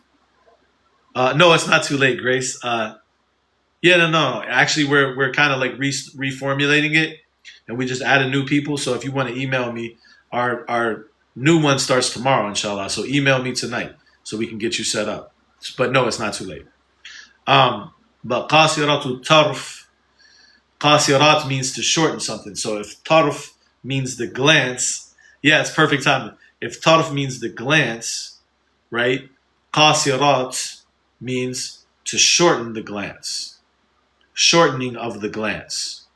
Qasiratu tarf. The things that shorten the glance, because it's in a feminine form, right? That's why I think it refers to the concept of hurul ayn as it's traditionally explained. Right, but it might refer to something else, because even the word hur, if you study this word in the Quran, what does the word hur mean? Yeah, I can, inshallah. I can give that real quick before we go on, if anybody else wants to join. So it's a group class. I do one-on-ones too, but this particular one is a group class. We're going to study the Quran from the beginning. We're going to try to make it through the whole Quran, inshallah. So what we're going to try to do, so when it's going to be on Zoom once a week on Saturday. And we've already did 2 classes, but then we kind of took a step back, or I kind of took a step back to rethink the approach, and also to add, there were more people that were interested, so to add more people. So we skipped last week. We're going to restart this week. But the reason I kind of personally took a step back to rethink the approach is because the approach that we take here, which is like we dig very deep into like the words, that's good for like when we're just looking at certain subjects, because it doesn't matter. Like we can take however long we want to take. But if we want to go from the beginning to the end of the Quran, if we take this same exact depth of approach, it would probably take us like 20 years. So I wanted to think about like how can we find a middle ground where we're not just, it's not qira'ah sathiyya, it's not a superficial reading, but at the same time, it's not to the degree of depth that we can't realistically finish it in a given amount of time, whether that takes 6 months or maybe even a year, but we want to be able to finish it in a given amount of time. So I wanted to like take a step back and like think about how to restructure it differently. So I think I have a good idea on how to do that. And that's going to consist of focusing a lot on like some of the main words and not necessarily every word. And and like the overall themes that tie the verses together. So like blocks of verses, like why do these 15 verses fit together? You know, what's the main themes that run through them? What are the main vocabulary words? So I think like if we approach it like that, um, we have a more realistic shot of studying the whole book. And that way we have at least have, once we finish, it'll be almost like a college course in studying the Quran, because once we finish it, right, then we'll have a nice overview of some of the main vocabulary and some of the main themes. Then if we want to double back and like go back from the beginning, then we can and go a lot more in depth. But we already do that kind of thing in these classes, right? So that's uh, that's the general idea behind the classes, inshallah, behind the group class. But then the individual classes, so I do individual classes too. Those are more personalized, so it just depends on the individual. So there's some people that I work with that are that we do almost like a Quran coaching type thing, where you know we talk about some of the personal issues that they think about with in regards to the Quran or in their life or some things that's bothering them, and we explore that. With other people, it's just strictly we're studying the Quran, so it just depends on when it comes to the one-on-one. It depends on what the person is looking for. But yeah, any of that that you're interested in, just email me. Inshallah, we'll try to work it out. Okay, sorry, that was a commercial break. Someone asked, so I had to give the details in case people want to sign up. Inshallah. So the word I was saying, the word hur, the group class will be 1 p.m. Eastern time tomorrow. Eastern time is my time. So I try to keep as far as the cost, I try to keep the cost like really, really reasonable. I try to work with each person, inshallah. So if you email me, inshallah, we'll discuss it. But it's not unreasonable, I don't think. I try to keep it reasonable, so that way it's open to more people. Because I think if you make it too unreasonable, then you end up excluding the very people who probably need it the most, right? So I try not to do that. But back to the word hur, because we want to get back to these verses. So the word hur, I just want to briefly give you this point, and then we're going to go back to tarf. So when you read, if you go and read this brother's essays, they're in Arabic, by the way. So I'm not sure if he has the option on his site to translate it, but I'm sure you could translate it. You could probably you could probably put it in Google and translate it. So I'm sure there's ways to translate it. But what he does is he relates. It's been some years actually since I read his essays, but as far as I remember, he relates the word hur to the overall context of the Quran where this word is used, this root word is used.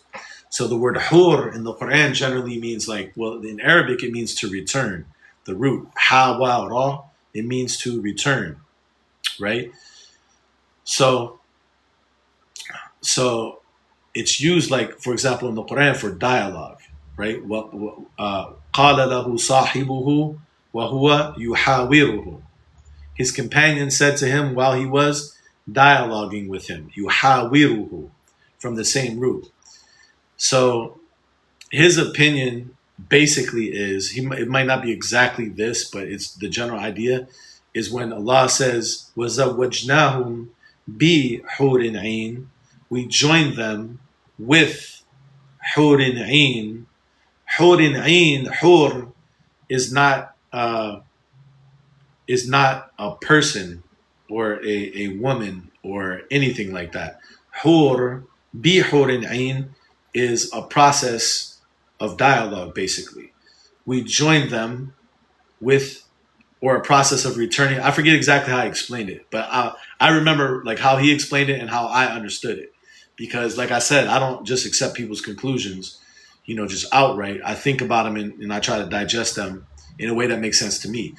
So how I processed it, I don't know if he said it like this, is that we joined them, وَزَوَّجْنَاهُمْ بِحُورٍ عِينٍ, we joined them together, بِحُورٍ عِينٍ, like this is a process or a means of joining them. It's not something they're being joined to. They're joined together by this process of Hurin Ain.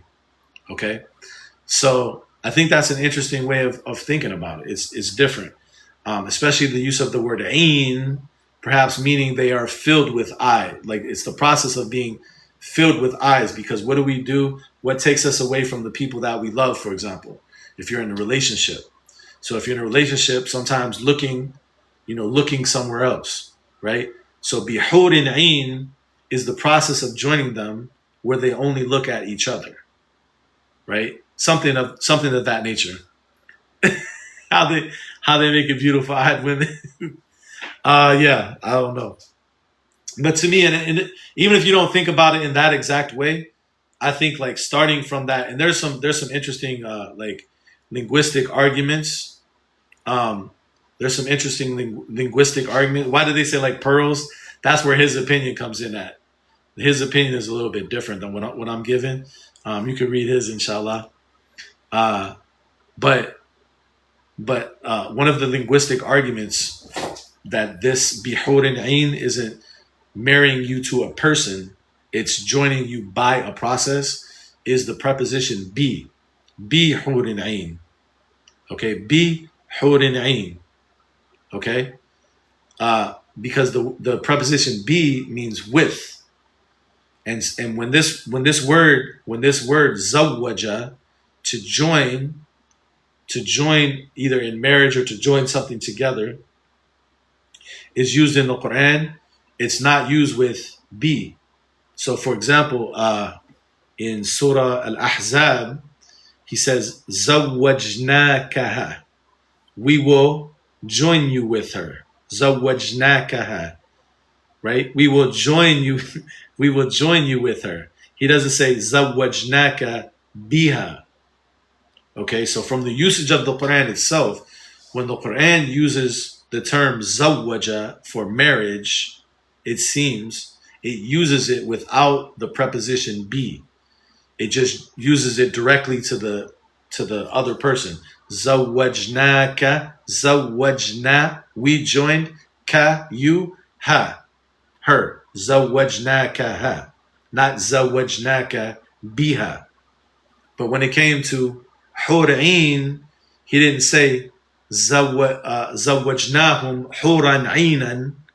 He said zawwajnahum bi hurin ain. So the B perhaps indicates that hurin ain is the process of tazweej. Like we did tazweej of them bi hurin ain. Right? So that's one way to start thinking about it differently. And that doesn't answer every single question, because then some of the other questions are good questions, like how do we understand ka'amthali lu'lu' al-maknoon, all these different verses. But what it does is it challenges the traditional way of thinking about it, and it lets us know that there are other lines of inquiry. And yeah, hur'ain is not men or women, in my opinion. So the question, like, do women have male hur'ain, is from that, if you think about it from that paradigm, it's not even, that's not, I don't want to say it's not relevant. That's not what I mean, because it makes it sound like I'm dismissing it. That's not what I mean. But like, it's not speaking about a person at all. Hur'ain, according to that way of thinking about it, is speaking about a process of joining. Like the process of tazweej is bihurin ain, is with hur'ain. And if you think about it, like, it's a beautiful way to think about it, because, okay, if you think about, like, and I don't have all the answers to it, so we're just reflecting, right?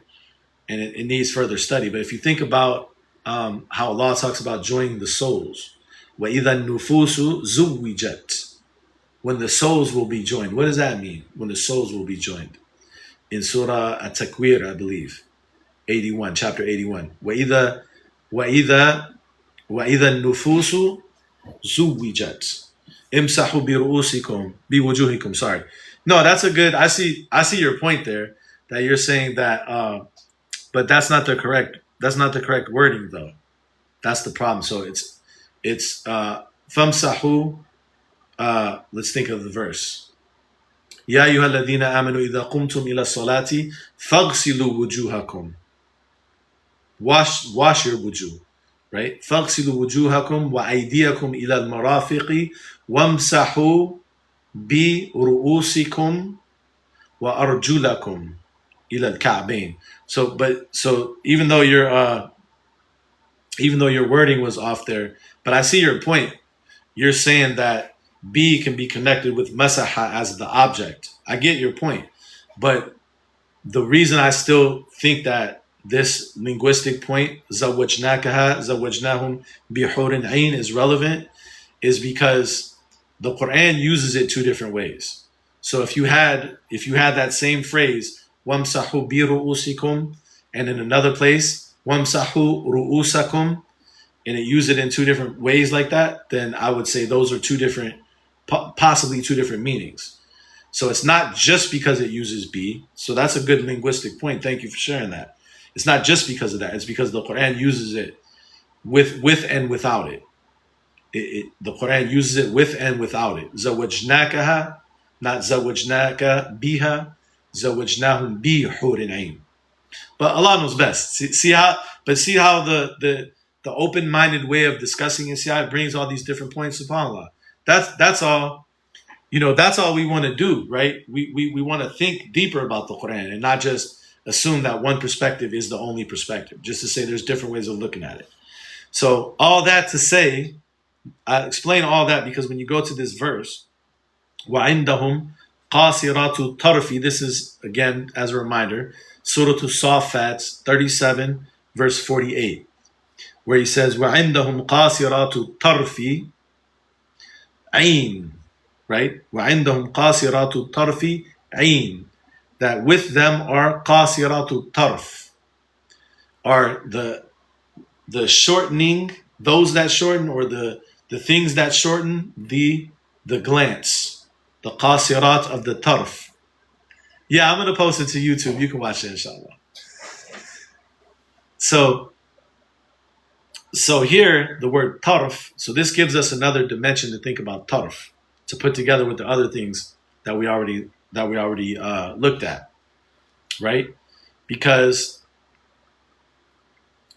inshallah, because the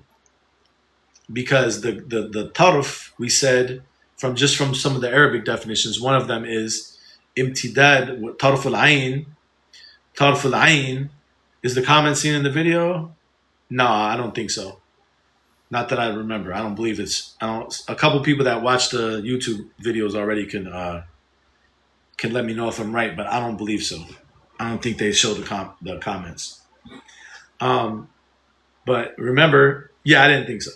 Remember, tarful ayn, the tarf of the eye. One of the meanings that we saw about it in Arabic is, from the Arabic meanings, is imtidadu lahdiha, is for its glance to be extended, its observation to be extended, right?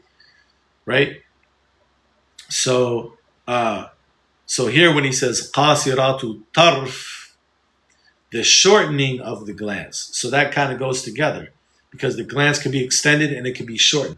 Yartadda ilayka tarfuk, it can return to you. So you see that this idea of tarf is very dynamic. There's a lot of movement to it. The glance could go, it could come back, it could do all these different things, right? Okay, so now that we went through all of that, let's go back to chapter 20. Let's go back to chapter 20, because now we want to put these observations together into a potential meaning of this verse, Aqim as-salata tarafay an-nahar. Establish the salah of the two taraf of the day. But before we do, is it okay if I take a quick break for like 2 minutes? Don't go anywhere.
All right, guys, I'm back.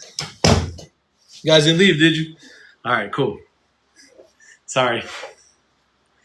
All right, so let's try to connect all this together. We want to, because we started off studying this verse, Aqim as-salata. Aqim as-salata, and don't get him to be honest. Yeah, not many people do.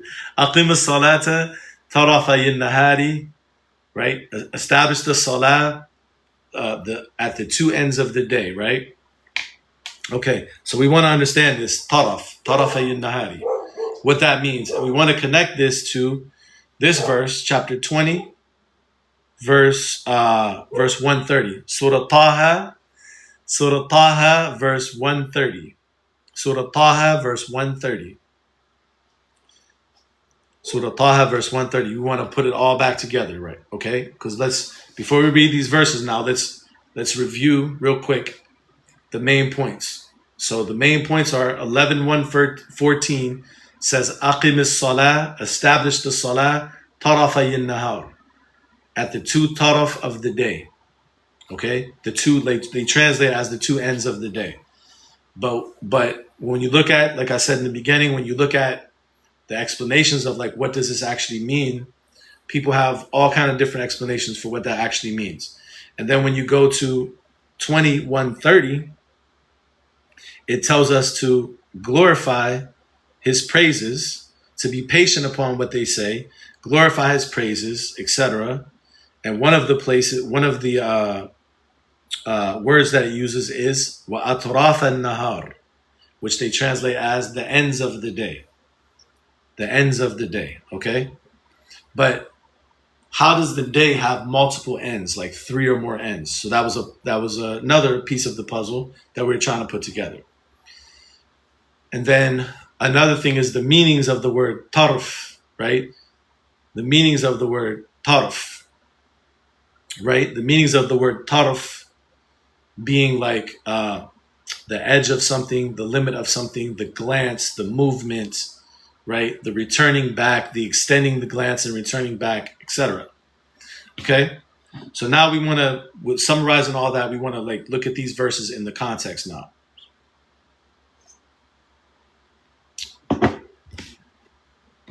So if we look at the context, again, let's read 21:30. Let's read the whole verse and then let's look at the context. So chapter 20, verse 130, he says, فَاصْبِرْ عَلَى مَا يَقُولُونَ وَسَبِّحْ بِحَمْدِ رَبِّكَ قَبْلَ طُلُوعِ الشَّمْسِ وَقَبْلَ غُرُوبِهَا. He says, be patient about what they say. Okay? Now let's look at something here.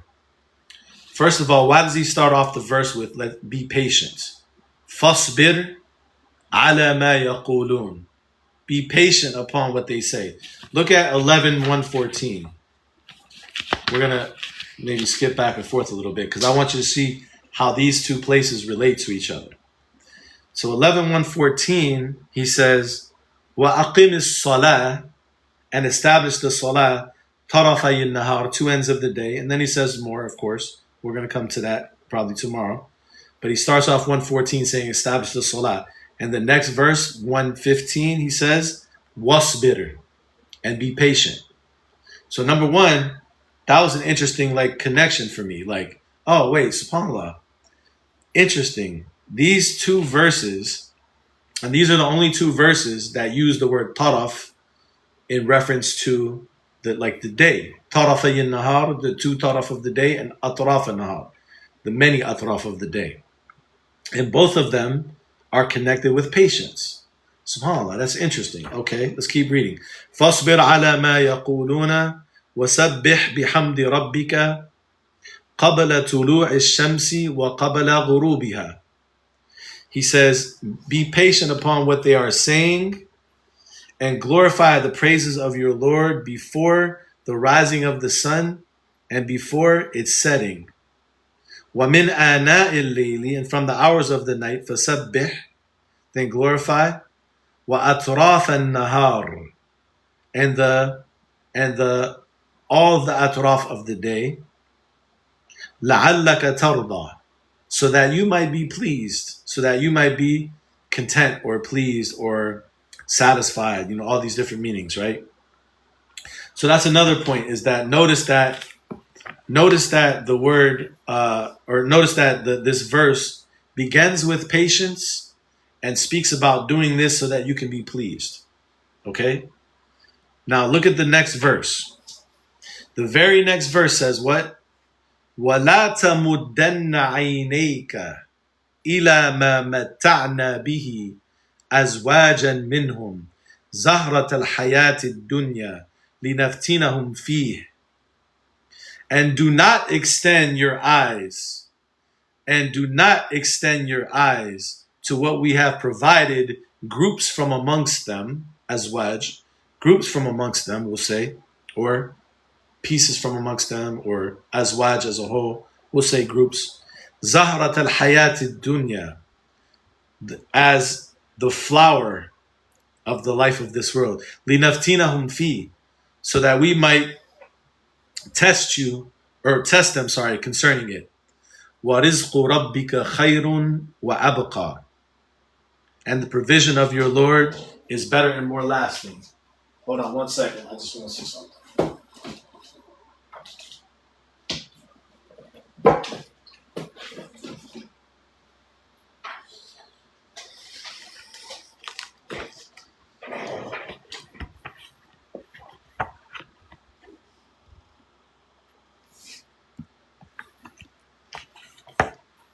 Azwaj doesn't mean married people, by the way. Subhanalladhi خلق الأزواج كلها مما تنبت الأرض ومن أنفسهم ومما لا يعلمون. هل فهمت؟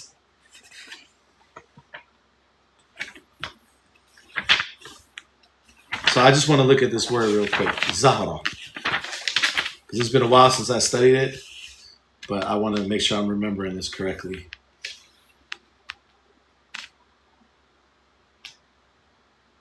SubhanAllah. Look how beautiful the Quranic language is. How can you start? Inshallah, you already did.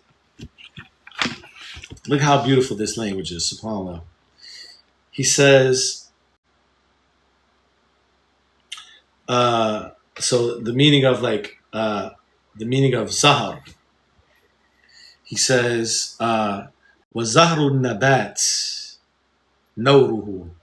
The zahar of vegetation is its blooming, right? Al-wahida zahra. So zahra refers to the blooming of the flower. SubhanAllah. And he says, قالوا ولا يسمى زهرا حتى يتفتح. SubhanAllah. He says, ولا يسمى زهرا حتى يتفتح. It's not called zahran until it yatafattah, until it opens up. That's amazing. That's a beautiful meaning. Because let's look at this verse again. He says, وَلَا تَمُدَّنَّ عَيْنَيْكَ إِلَى مَا مَتَّعْنَا بِهِ أَزْوَاجًا مِّنْهُمْ زَهْرَةَ الْحَيَاةِ الدُّنْيَا. He says, don't extend your eyes to what we have provided some azwaj from amongst them. Zahratal, he calls what he gives people, right? And then he tells us to not extend our eyes to what he gives them, right? And he calls it Zahratal Hayat Dunya. It's the blooming plant of the life of this world. What a beautiful word picture. Because he's telling us, I think Allah knows best, if you put the verses together, he's teaching us about contentment. Because the last verse said, لَعَلَّكَ تَرْضَى, so that you could be pleased, so that you could be content. And then he said, and don't extend your eyes to what we have provided some of them. That is the blooming flower of the life of this world. Because when you think of a blooming flower, he related the life of this world to a blooming flower. It blooms and it looks pretty and beautiful. But then what happens? Eventually it dies, it decays. يَجْعَلُهُ حُطَامًا. It becomes debris, right? So subhanAllah, he said, don't look at those blooming flowers, right? What we provided them. Then he said, وَرِزْقُ رَبِّكَ خَيْرٌ وَأَبْقَى. Yeah, it's poetry. It really is. It's not poetry. It has things that resemble poetry, but it's not poetry. It's deeper than poetry. I had to say that because somebody be like, it's not poetry. You know what I mean? It's poetic, right? Yes, subhanAllah, it's beautiful. وَرِزْقُ رَبِّكَ خَيْرٌ وَأَبْقَى. And the provision of your Lord is better and more lasting. Alhamdulillah. For sure, Grace. I appreciate you. I appreciate you, man. SubhanAllah. See, because I knew somebody's going to say, yeah, it's Allah's words, not poetry. Right, for sure. We've talked about this before. Yeah. Giorgiani, what he said, we talked about that the other day. That the reason that people don't appreciate the language of the Qur'an is because they devalue poetry. No, that's another subject though. Because it is very evocative. Right? Look how beautiful these verses are, how he's teaching us about contentment. But he explains contentment as not extending our eyes, because we always talk about the eyes are the window to the soul, but we talk about that in the sense of being able to read someone's eyes, seeing what's going on within them. That's how people usually use that. But they're the window to the soul in another way, because what you look at determines what you think about, what you contemplate, what you take in. And it doesn't just necessarily mean visually or physically, looking at something. I don't think. Any type of extending your eyes. Like look at Suleiman. Suleiman, she wasn't there with him. The throne wasn't there with him, but yet his glance was still somewhere else. So not extending the eyes, right, I think is a way of the Quran telling us to, don't just look at what other people have, stay present, be present in what you have and have shukr for what you have. Don't extend your eyes at what we gave others, the blooming flowers of the life of this world. And the provision of your Lord is better and more lasting. SubhanAllah. And then the next verse, look at the next verse. وَأْمُرْ أَهْلَكَ بِالصَّلَاةِ. And order your family with as-salah. وَاسْتَبِرْ عَلَيْهَا. وَاسْتَبِرْ عَلَيْهَا. Have istibar upon it. Have istibar. So he doesn't just say have patience upon it. He takes the word sabr and he puts it on the ifta'ala pattern. Istabara, which is even stronger. Istibar, wastabir. The ifta'ala pattern indicates more effort. Istabir alayha.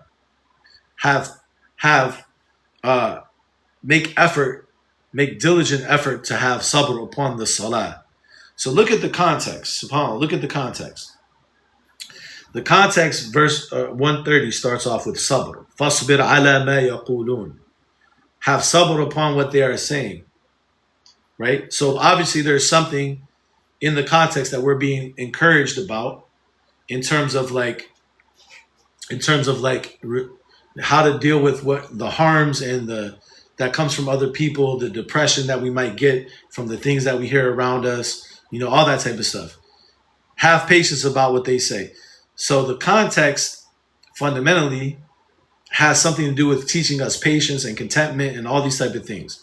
And same thing in 11:114, he starts off in 11:114, وَأَقِمِ الصَّلَاةِ, establish the salah, and the very next verse, وَاصْبِرْ, have patience, and have patience. Okay? So these two verses, I think, have a lot of, the context has a lot of commonality. But the difference, we're going to see that the differences are that here the context seems to be more focused around contentment, right? And being, not looking at what other people have.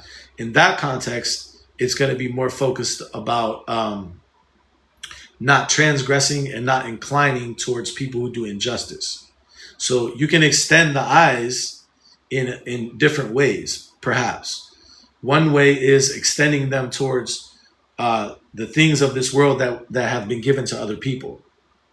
And the other way is extending them towards people who are bad people and supporting them, wrongdoers, stuff like that. Okay? So we're starting to piece it together, hopefully.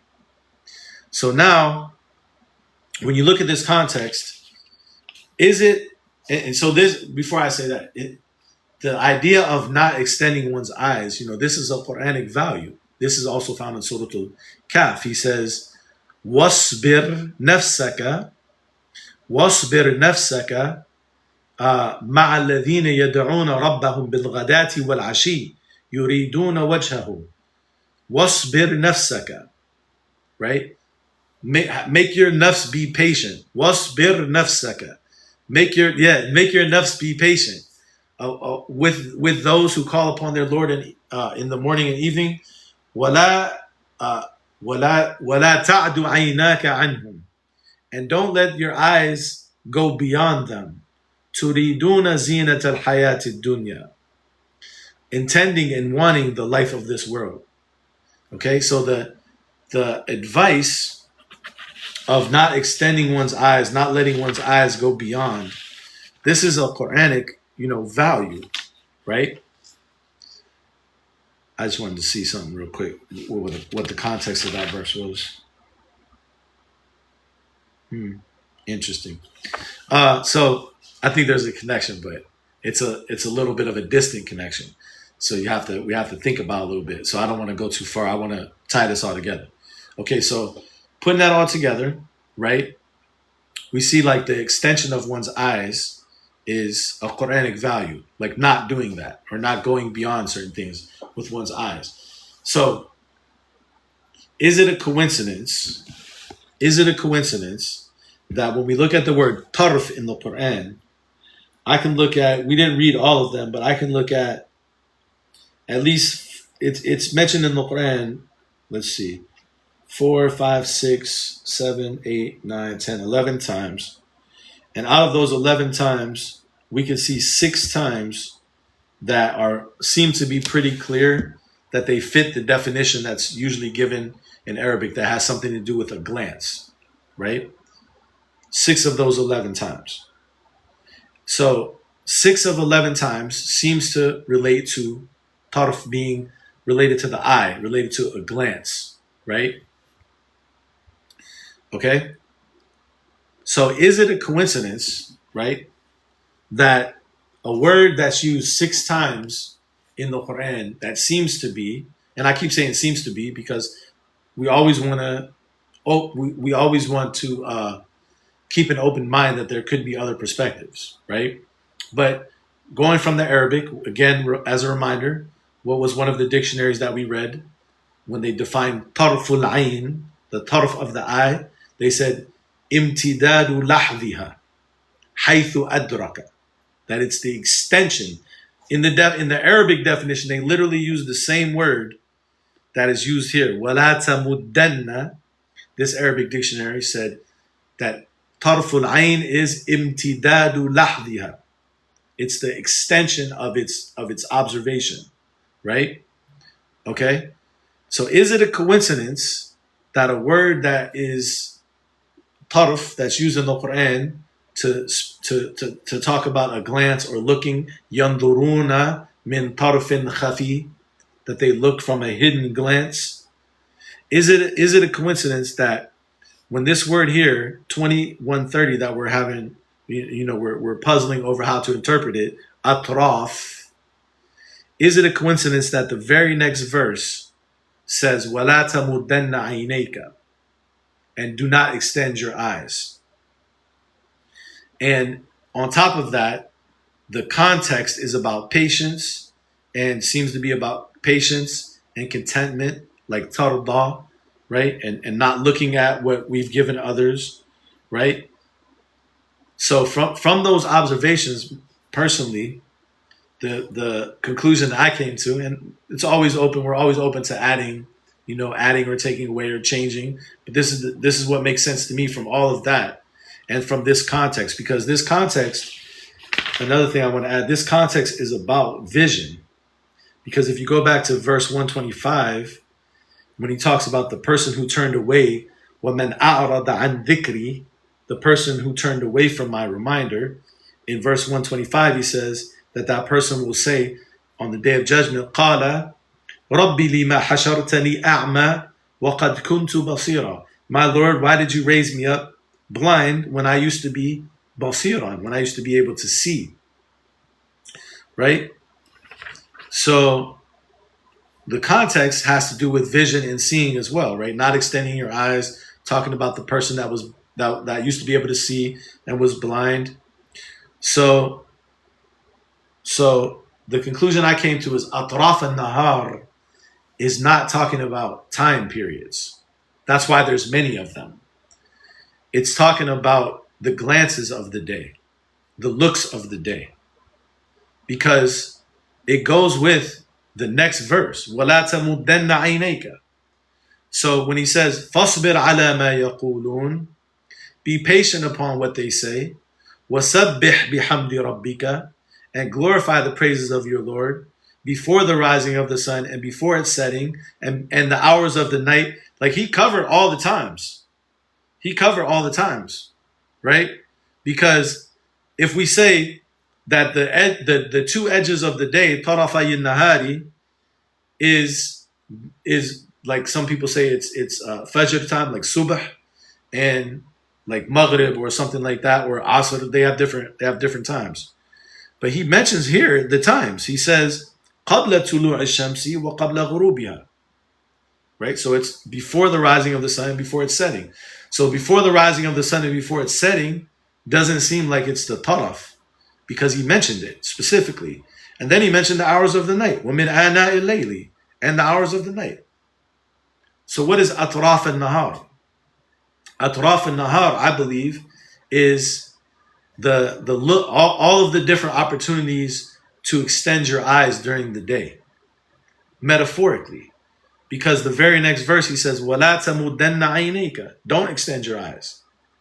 So glorify Allah at the atra, and all of the opportunities you have in the day to have a tarf at something, to have a glance at something, to extend your eyes at what people have, what we have provided people with, that can take you away from contentment. Be patient and glorify Allah at the point of all of those glances. Don't always stick with the tasbih of Allah in regards to what you look at, what you allow your tarf to be extended to. So Allah knows best. I think that's the meaning of atraf al-nahar. At least that's the meaning that makes the most sense to me from the context. But we have to think of the Qur'an, again, like I said the other day, not just as a book of like rules and regulations, but a book that is very close to how we would think about poetry, right? I know it's not poetry, but on the surface, it resembles poetry. That's why Allah perhaps had to clarify, وَمَا عَلَّمْنَاهُ شَعْرًا, we did not teach him poetry. وَمَا يَنْبَغِي لَهُ, nor is it proper for him. إِنْ هُوَ إِلَّا ذِكْرٌ وَقُرْآنٌ مُبِينٌ, it's only a reminder and a clear Qur'an. So why did he have to clarify it? Perhaps because it does, on the surface, have resemblances to poetry, in the sense of like, it has this deep imagery, it's rhythmic, it has these like words that convey like these different meanings, but not like in a straightforward way, in like a very poetic way, right? So that's why I think atraf al-nahar is perhaps a poetic way of saying, always be making tasbih. Don't allow your atraf, don't allow all the times you have a chance to glance at all these other things to control you. Don't extend your eyes. Make tasbih at all these different times. Especially because an-nahar in the Quran is described as mubsiran, as something that makes you see. So the characteristic of nahar is something that makes you see. So all of the glances of the day, because the day is something that makes you see. And Allah knows best, but let's go back to 11:114 and let's look at that again. Because why? Because here's the other question. This is why I personally like, to me, like this conclusion makes a lot of sense, because it explains very well. Thank you, Azizati, shukran. It explains very well, right, why it's plural here and why it's dual over there in 11:114. Why is it plural here? Because it's being contrast with a plural. Because when Allah said, don't extend your eyes, he said, don't extend your eyes to what? إِلَى مَا مَتَعْنَا بِهِ أَزْوَاجًا مِّنْهُمْ. A plural. what we provided azwaj, like many different zoj. So if you want to say groups or however we want to translate that, right? So why is it atraf here? Because it's related to groups among them. So there's many different opportunities to glance at what someone has. So it's atraf here. But why is it dual in 11:114? وَأَقِمِ الصَّلَاةَ طَرَفَيِ النَّهَارِ. The two glances of the day. And by the way, don't think that, because someone might say, oh, well, that doesn't make sense, because why would he just say two? Why would he say two glances? أَلَمْ نَقْرَأ سُورَةُ الْمُلْكِ فَارْجِعْ الْبَصَرَ هَلْ تَرَى مِنْ فُطُورٍ ثُمَّ ارْجِعْ الْبَصَرَ كَرَّتَيْنِ. He said, he speaks about the vision like this in Surah Al-Mulk. Didn't we read Surah Al-Mulk? He said, فَارْجِعْ الْبَصَرَ هَلْ تَرَى مِنْ فُطُورٍ. Look again, return your sight again. Do you see any gaps? ثُمَّ ارْجِعْ الْبَصَرَ كَرَّتَيْنِ. He said, then look again twice. So there's a precedent. See, this is how, like, in my opinion, like this is how we use the Qur'an to explain itself. Like, we don't just develop an explanation out of thin air. You have to have supporting evidences, even if those evidences, not necessarily that they have to like 100% support it, but you have to have like other things that show like this, because Allah says, وَلَوْ كَانَ مِنْ عِنْدِ غَيْرِ اللَّهِ لَوَجَدُوا فِيهِ اخْتِلَافًا كَثِيرًا. If it had been from other than Allah, you would have found much differences, much variation in it. So whenever you are attempting to study something from the Quran and understand it and derive an explanation, you want to check and see, does it coincide with, like, it doesn't conflict with other verses. So those other verses might not necessarily say 100% that your opinion is right, but when they don't conflict with it, and in fact they use similar language to what you're trying to say, then that makes you think like, okay, I might be onto something here. And it's still not saying, we never say, 100% like this is what it is, but we can say, inshallah, perhaps, it lines up. Because here he says, tarafa yin-nahar. So the word tarafa yin-nahar is from tarafain, two taraf. But the reason you say it like this is a grammatical reason. You drop the noon when you connect it. But it's really, the original word is tarafain. It's two glances, two taraf, two glances. That's my interpretation. Two glances. Establish the salah at the two glances of the day. What's the two glances of the day? Why is it dual here and there is atraf? It's plural. Because there it's contrasted with azwaj. Many opportunities to look at what someone has. But here, this context is not about contentment. It's about something different. It's about corruption. Let's read this context from 11:112 to 115, or we'll go to 116 because the whole context supports it. He says in 112, he says, "Fastaqim kama umirt." So stand upright as you have been ordered. So the context begins with standing upright, right? Istiqama, standing upright. So the context is about remaining upright. Fastaqim. And interestingly, the word fastaqim is linguistically related to the word that's translated as establish, the salah, aqim. Okay? They're both from the verb qama, meaning to stand.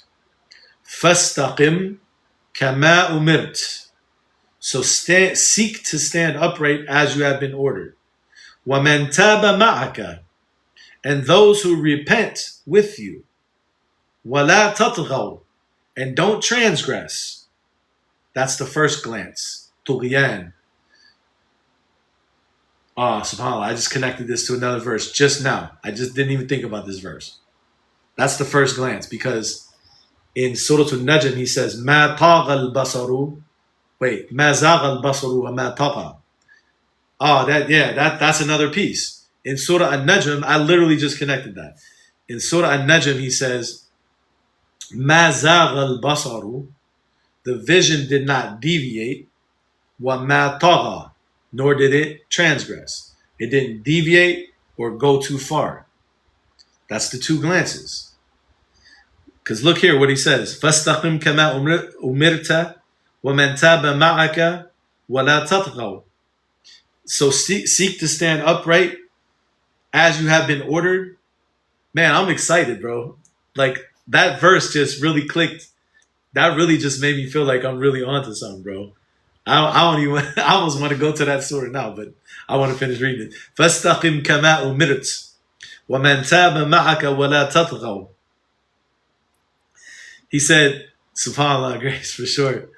He said, so seek to stand upright as you have been ordered, and the one that returns with you, and those who return with you, sorry, وَلَا تَطْغَوْا, right? And do not transgress. Do not go beyond. Right? Innahu bima ta'maluna. Listen to this last word here. Innahu, tell me if you think this is random. Innahu bima ta'maluna basir. He is seeing what you do. Is that random? Did he just insert the word seeing there for no reason? Just like in Taha, right before it was about vision, and right after it was about not extending your eyes. Right? So seek to stand upright as you have been ordered, and those who are returning in repentance with you, and do not transgress. He is seeing, basir, what you do. SubhanAllah. وَلَا تَرْكَنُوا. Listen to the next verse. وَلَا تَرْكَنُوا إِلَى الَّذِينَ ظَلَمُوا. And do not incline. هذا هو طرف الثاني. This is the second glance. Do not incline to those who do wrong or oppress. فَتَمَسَّكُمُ النَّارِ. So the fire would touch you. وَمَا لَكُم مِّن دُونِ اللَّهِ مِنْ أَوْلِيَاءَ. And there will not be for you, other than Allah, any supporters or helpers. ثُمَّ لَا تُنْصَرُونَ. And then you will not be helped. وَأَقِمِ الصَّلَاةِ طَرَفَيِ النَّهَارِ. And establish the salah, the two taraf of the day. The two taraf of the day are tughyan and ar-ruknu ila alladhina zalamu in this context. At-tughyan wa-ruknu ila alladhina zalamu. The two taraf are transgression and inclining towards those who are oppressors, which corresponds to the ayah that I just remembered in Surah An-Najm, where he says, مَا زَاغَ الْبَصَرُ, the vision did not deviate, وَمَا طَغَى, and it did not transgress. وَلَا تَطْغَوْا وَلَا تَرْكَنُوا. Don't transgress and don't incline. وَأَقِمِ الصَّلَاةَ. And establish your connection with Allah at the two glances of the day. Because the whole context, subhanAllah, is about corruption. So don't glance towards, like, establish your salah, your connection, in the places of transgression, so you don't allow your glance to go that way, and establish your connection at the place of inclining to those who do wrong, so you don't allow your glance to go that way. So you neither transgress nor you incline to those who do wrong. SubhanAllah. That's what I get from the context. But then we have to study the next part. That's what we'll do tomorrow. وَزُلَفًا مِنَ الَّذِينَ وَزُلَفًا مِنَ اللَّيْلِ. And zulafan, approaches of the night. Approaches of the night. I'll say that for tomorrow. Zulaf of the approaches of the night isn't necessarily positive, because when the in another place in the Qur'an, hold on real quick, I'll give you just this quick little point because I need to study this point more. Today and yesterday I focused a lot on taraf, on understanding taraf, because that's a subject. It's a subject. Go read the books of tafsir. I know I was seeing somebody saying you should go read the books of tafsir. I did. They didn't answer the question for me. So it was informative, but I came away with, there's a bunch of different opinions about it. So if you look at this word zalafa in the Qur'an, because he says here like approaches, like zalaf maybe to mean to come near, to approach. We'll study this more. But zulafan min al-layl, approaches of the night. Usually it's talked about as if it's like a given, that it's a good thing, like hours of the night. But here's something interesting. Look at how I think this verse is referring to Jahannam. He says, فَلَمَّا رَأَوْهُ زُلْفَةً. When they see it approaching, zulfatan, same word, but the singular. فَلَمَّا رَأَوْهُ زُلْفَةً. When they see it approaching, سِيئَتْ وُجُوهُ الَّذِينَ كَفَرُوا. The faces of those who do kufr, سِيئَتْ. Where does this word سِيئَتْ come from? Sayyi'ah. What's in that verse? 11:114. وَأَقِمِ الصَّلَاةَ طَرَفَيِ النَّهَارِ وَزُلَفًا مِنَ اللَّيْلِ إِنَّ الْحَسَنَاتِ يُذْهِبْنَ السَّيِّئَاتِ. And see here, فَلَمَّا رَأُوهُ زُلْفَةً سِيئَتْ. So perhaps, we'll study this tomorrow inshallah, zulafan are, why zulafan min al-layl? Because the darkness, the approaches of sayyi'at in the darkness of the night. So the two glances of the day and the approaches of the sayyi'at in the darkness of the night. That's why I said, إِنَّ الْحَسَنَاتِ يُذْهِبْنَ sayyi'at. The context is about the hasanat battling with the sayyi'at. And I'll leave it at that, inshallah, for tonight. At least that's what I think, you know. Who am I, though? I'm just... وَأَنَا مِنَ الْمُسْلِمِينَ. Yeah, I really didn't. I didn't really explain it in detail anyway. I just gave some quick thoughts. Alhamdulillah. Appreciate you, Warner. Appreciate you. I was listening to your live today too. Yeah, inshallah, I'll come back tomorrow. I love you too. It's just a different perspective on the verse. That's all. You know, just a different way to think about it. Yeah. Inshallah. All right, y'all. I'm out, man. See you guys later. Assalamu alaikum. Love y'all guys.